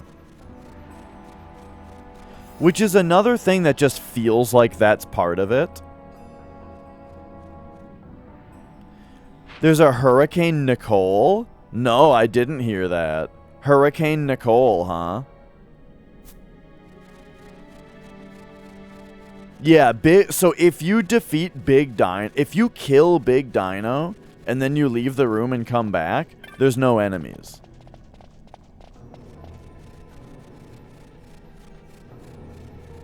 So this is an aspect of it that I've been investigating for a while as well.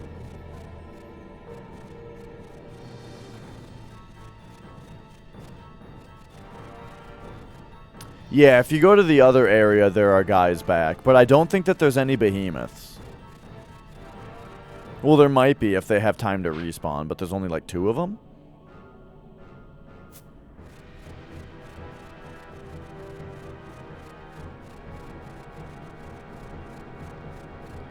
Coming to Florida.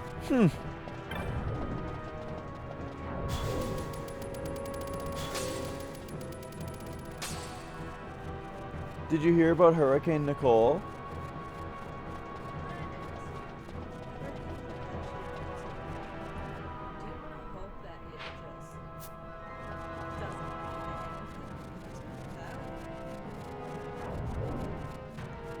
So I don't know if you guys can hear Nicole, but she asks, when inevitably there's a hurricane that has your name, do you hope that it's a small hurricane that doesn't hurt anybody and everything's going to be fine, and your name does not get associated with this terrible hurricane?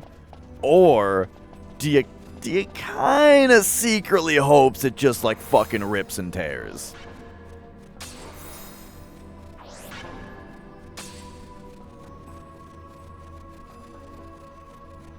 It's tough, right? Because it's true. Like, I don't want anyone to get torn up by a hurricane, right? I don't want anyone to have that fate, really. But like, at the same time, though, you know, you don't want to have the wimpy hurricane.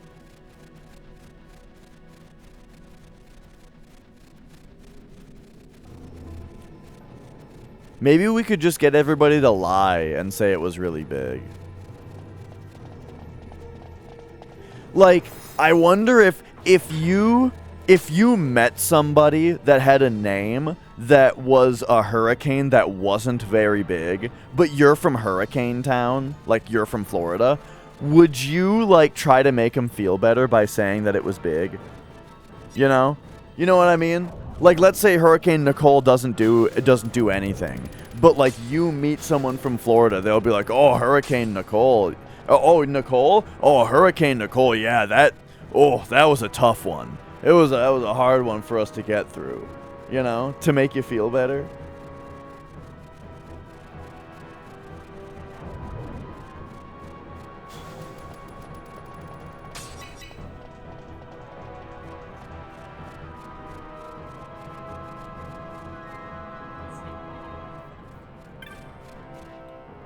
Oh, was there a Hurricane Ian?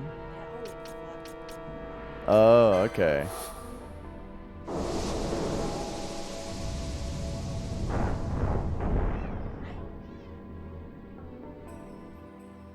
Man, I'm getting hungry. No, I probably will. Do you want to do something for dinner? I'm fine with pizza rolls. Do you want to put them in the oven for me? 20 of them? Thank you. However, oh man, I'm what up, girl? I'm pooped. I'm pooped, man. This makes 2 complete streams of no progress in this game.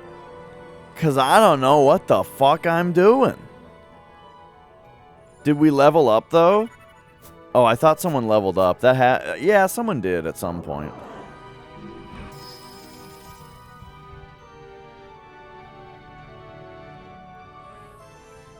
I'm gonna have to stop. Oh, you know what? You know what we did progress on today, actually?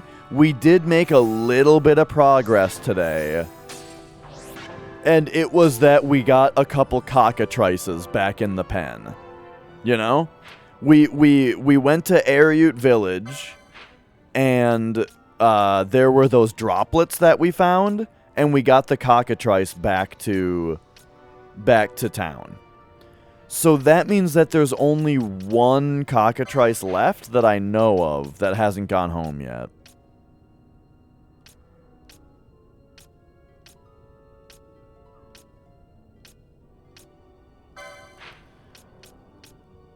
But alright, I mean...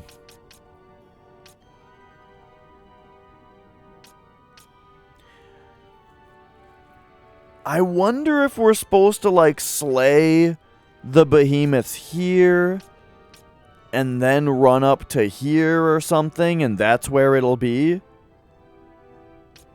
That doesn't seem right. But, like, what if? Maybe. I don't know. Maybe that's something to try next time. I think I've already tried that, though. I've already tried that. I am trying to spawn the Behemoth King, which, our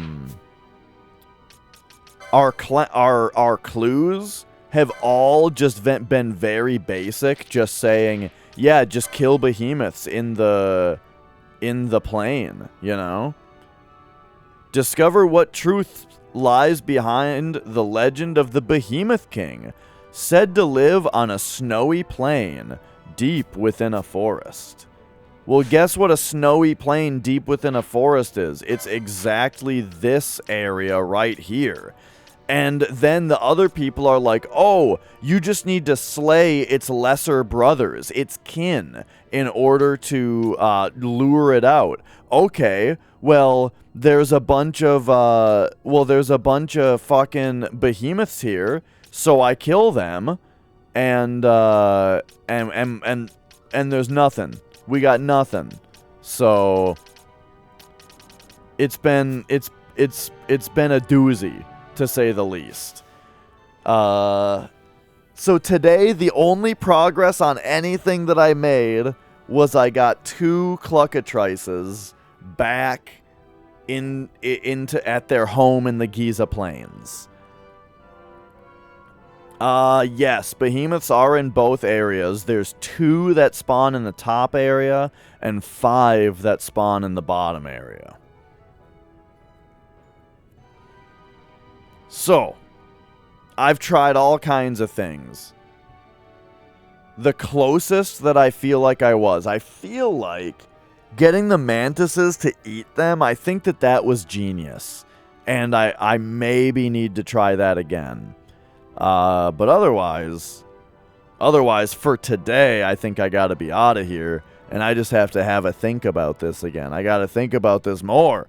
And that means that tomorrow, when I'm running FF7 and everyone's coming in, you know, everyone's going to be coming in, and no, there's nothing like environmental to interact with. Well, I mean, you can look at the glyphs that just tell you something that had to do with a puzzle a long time ago that we already did. Now,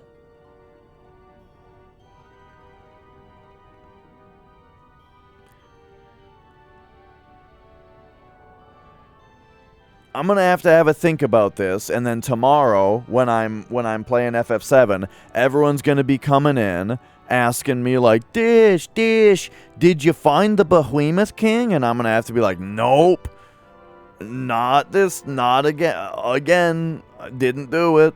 So, you know, that's too bad, but we'll find it eventually, and it'll be one of the greatest payoffs in fucking video game puzzle history.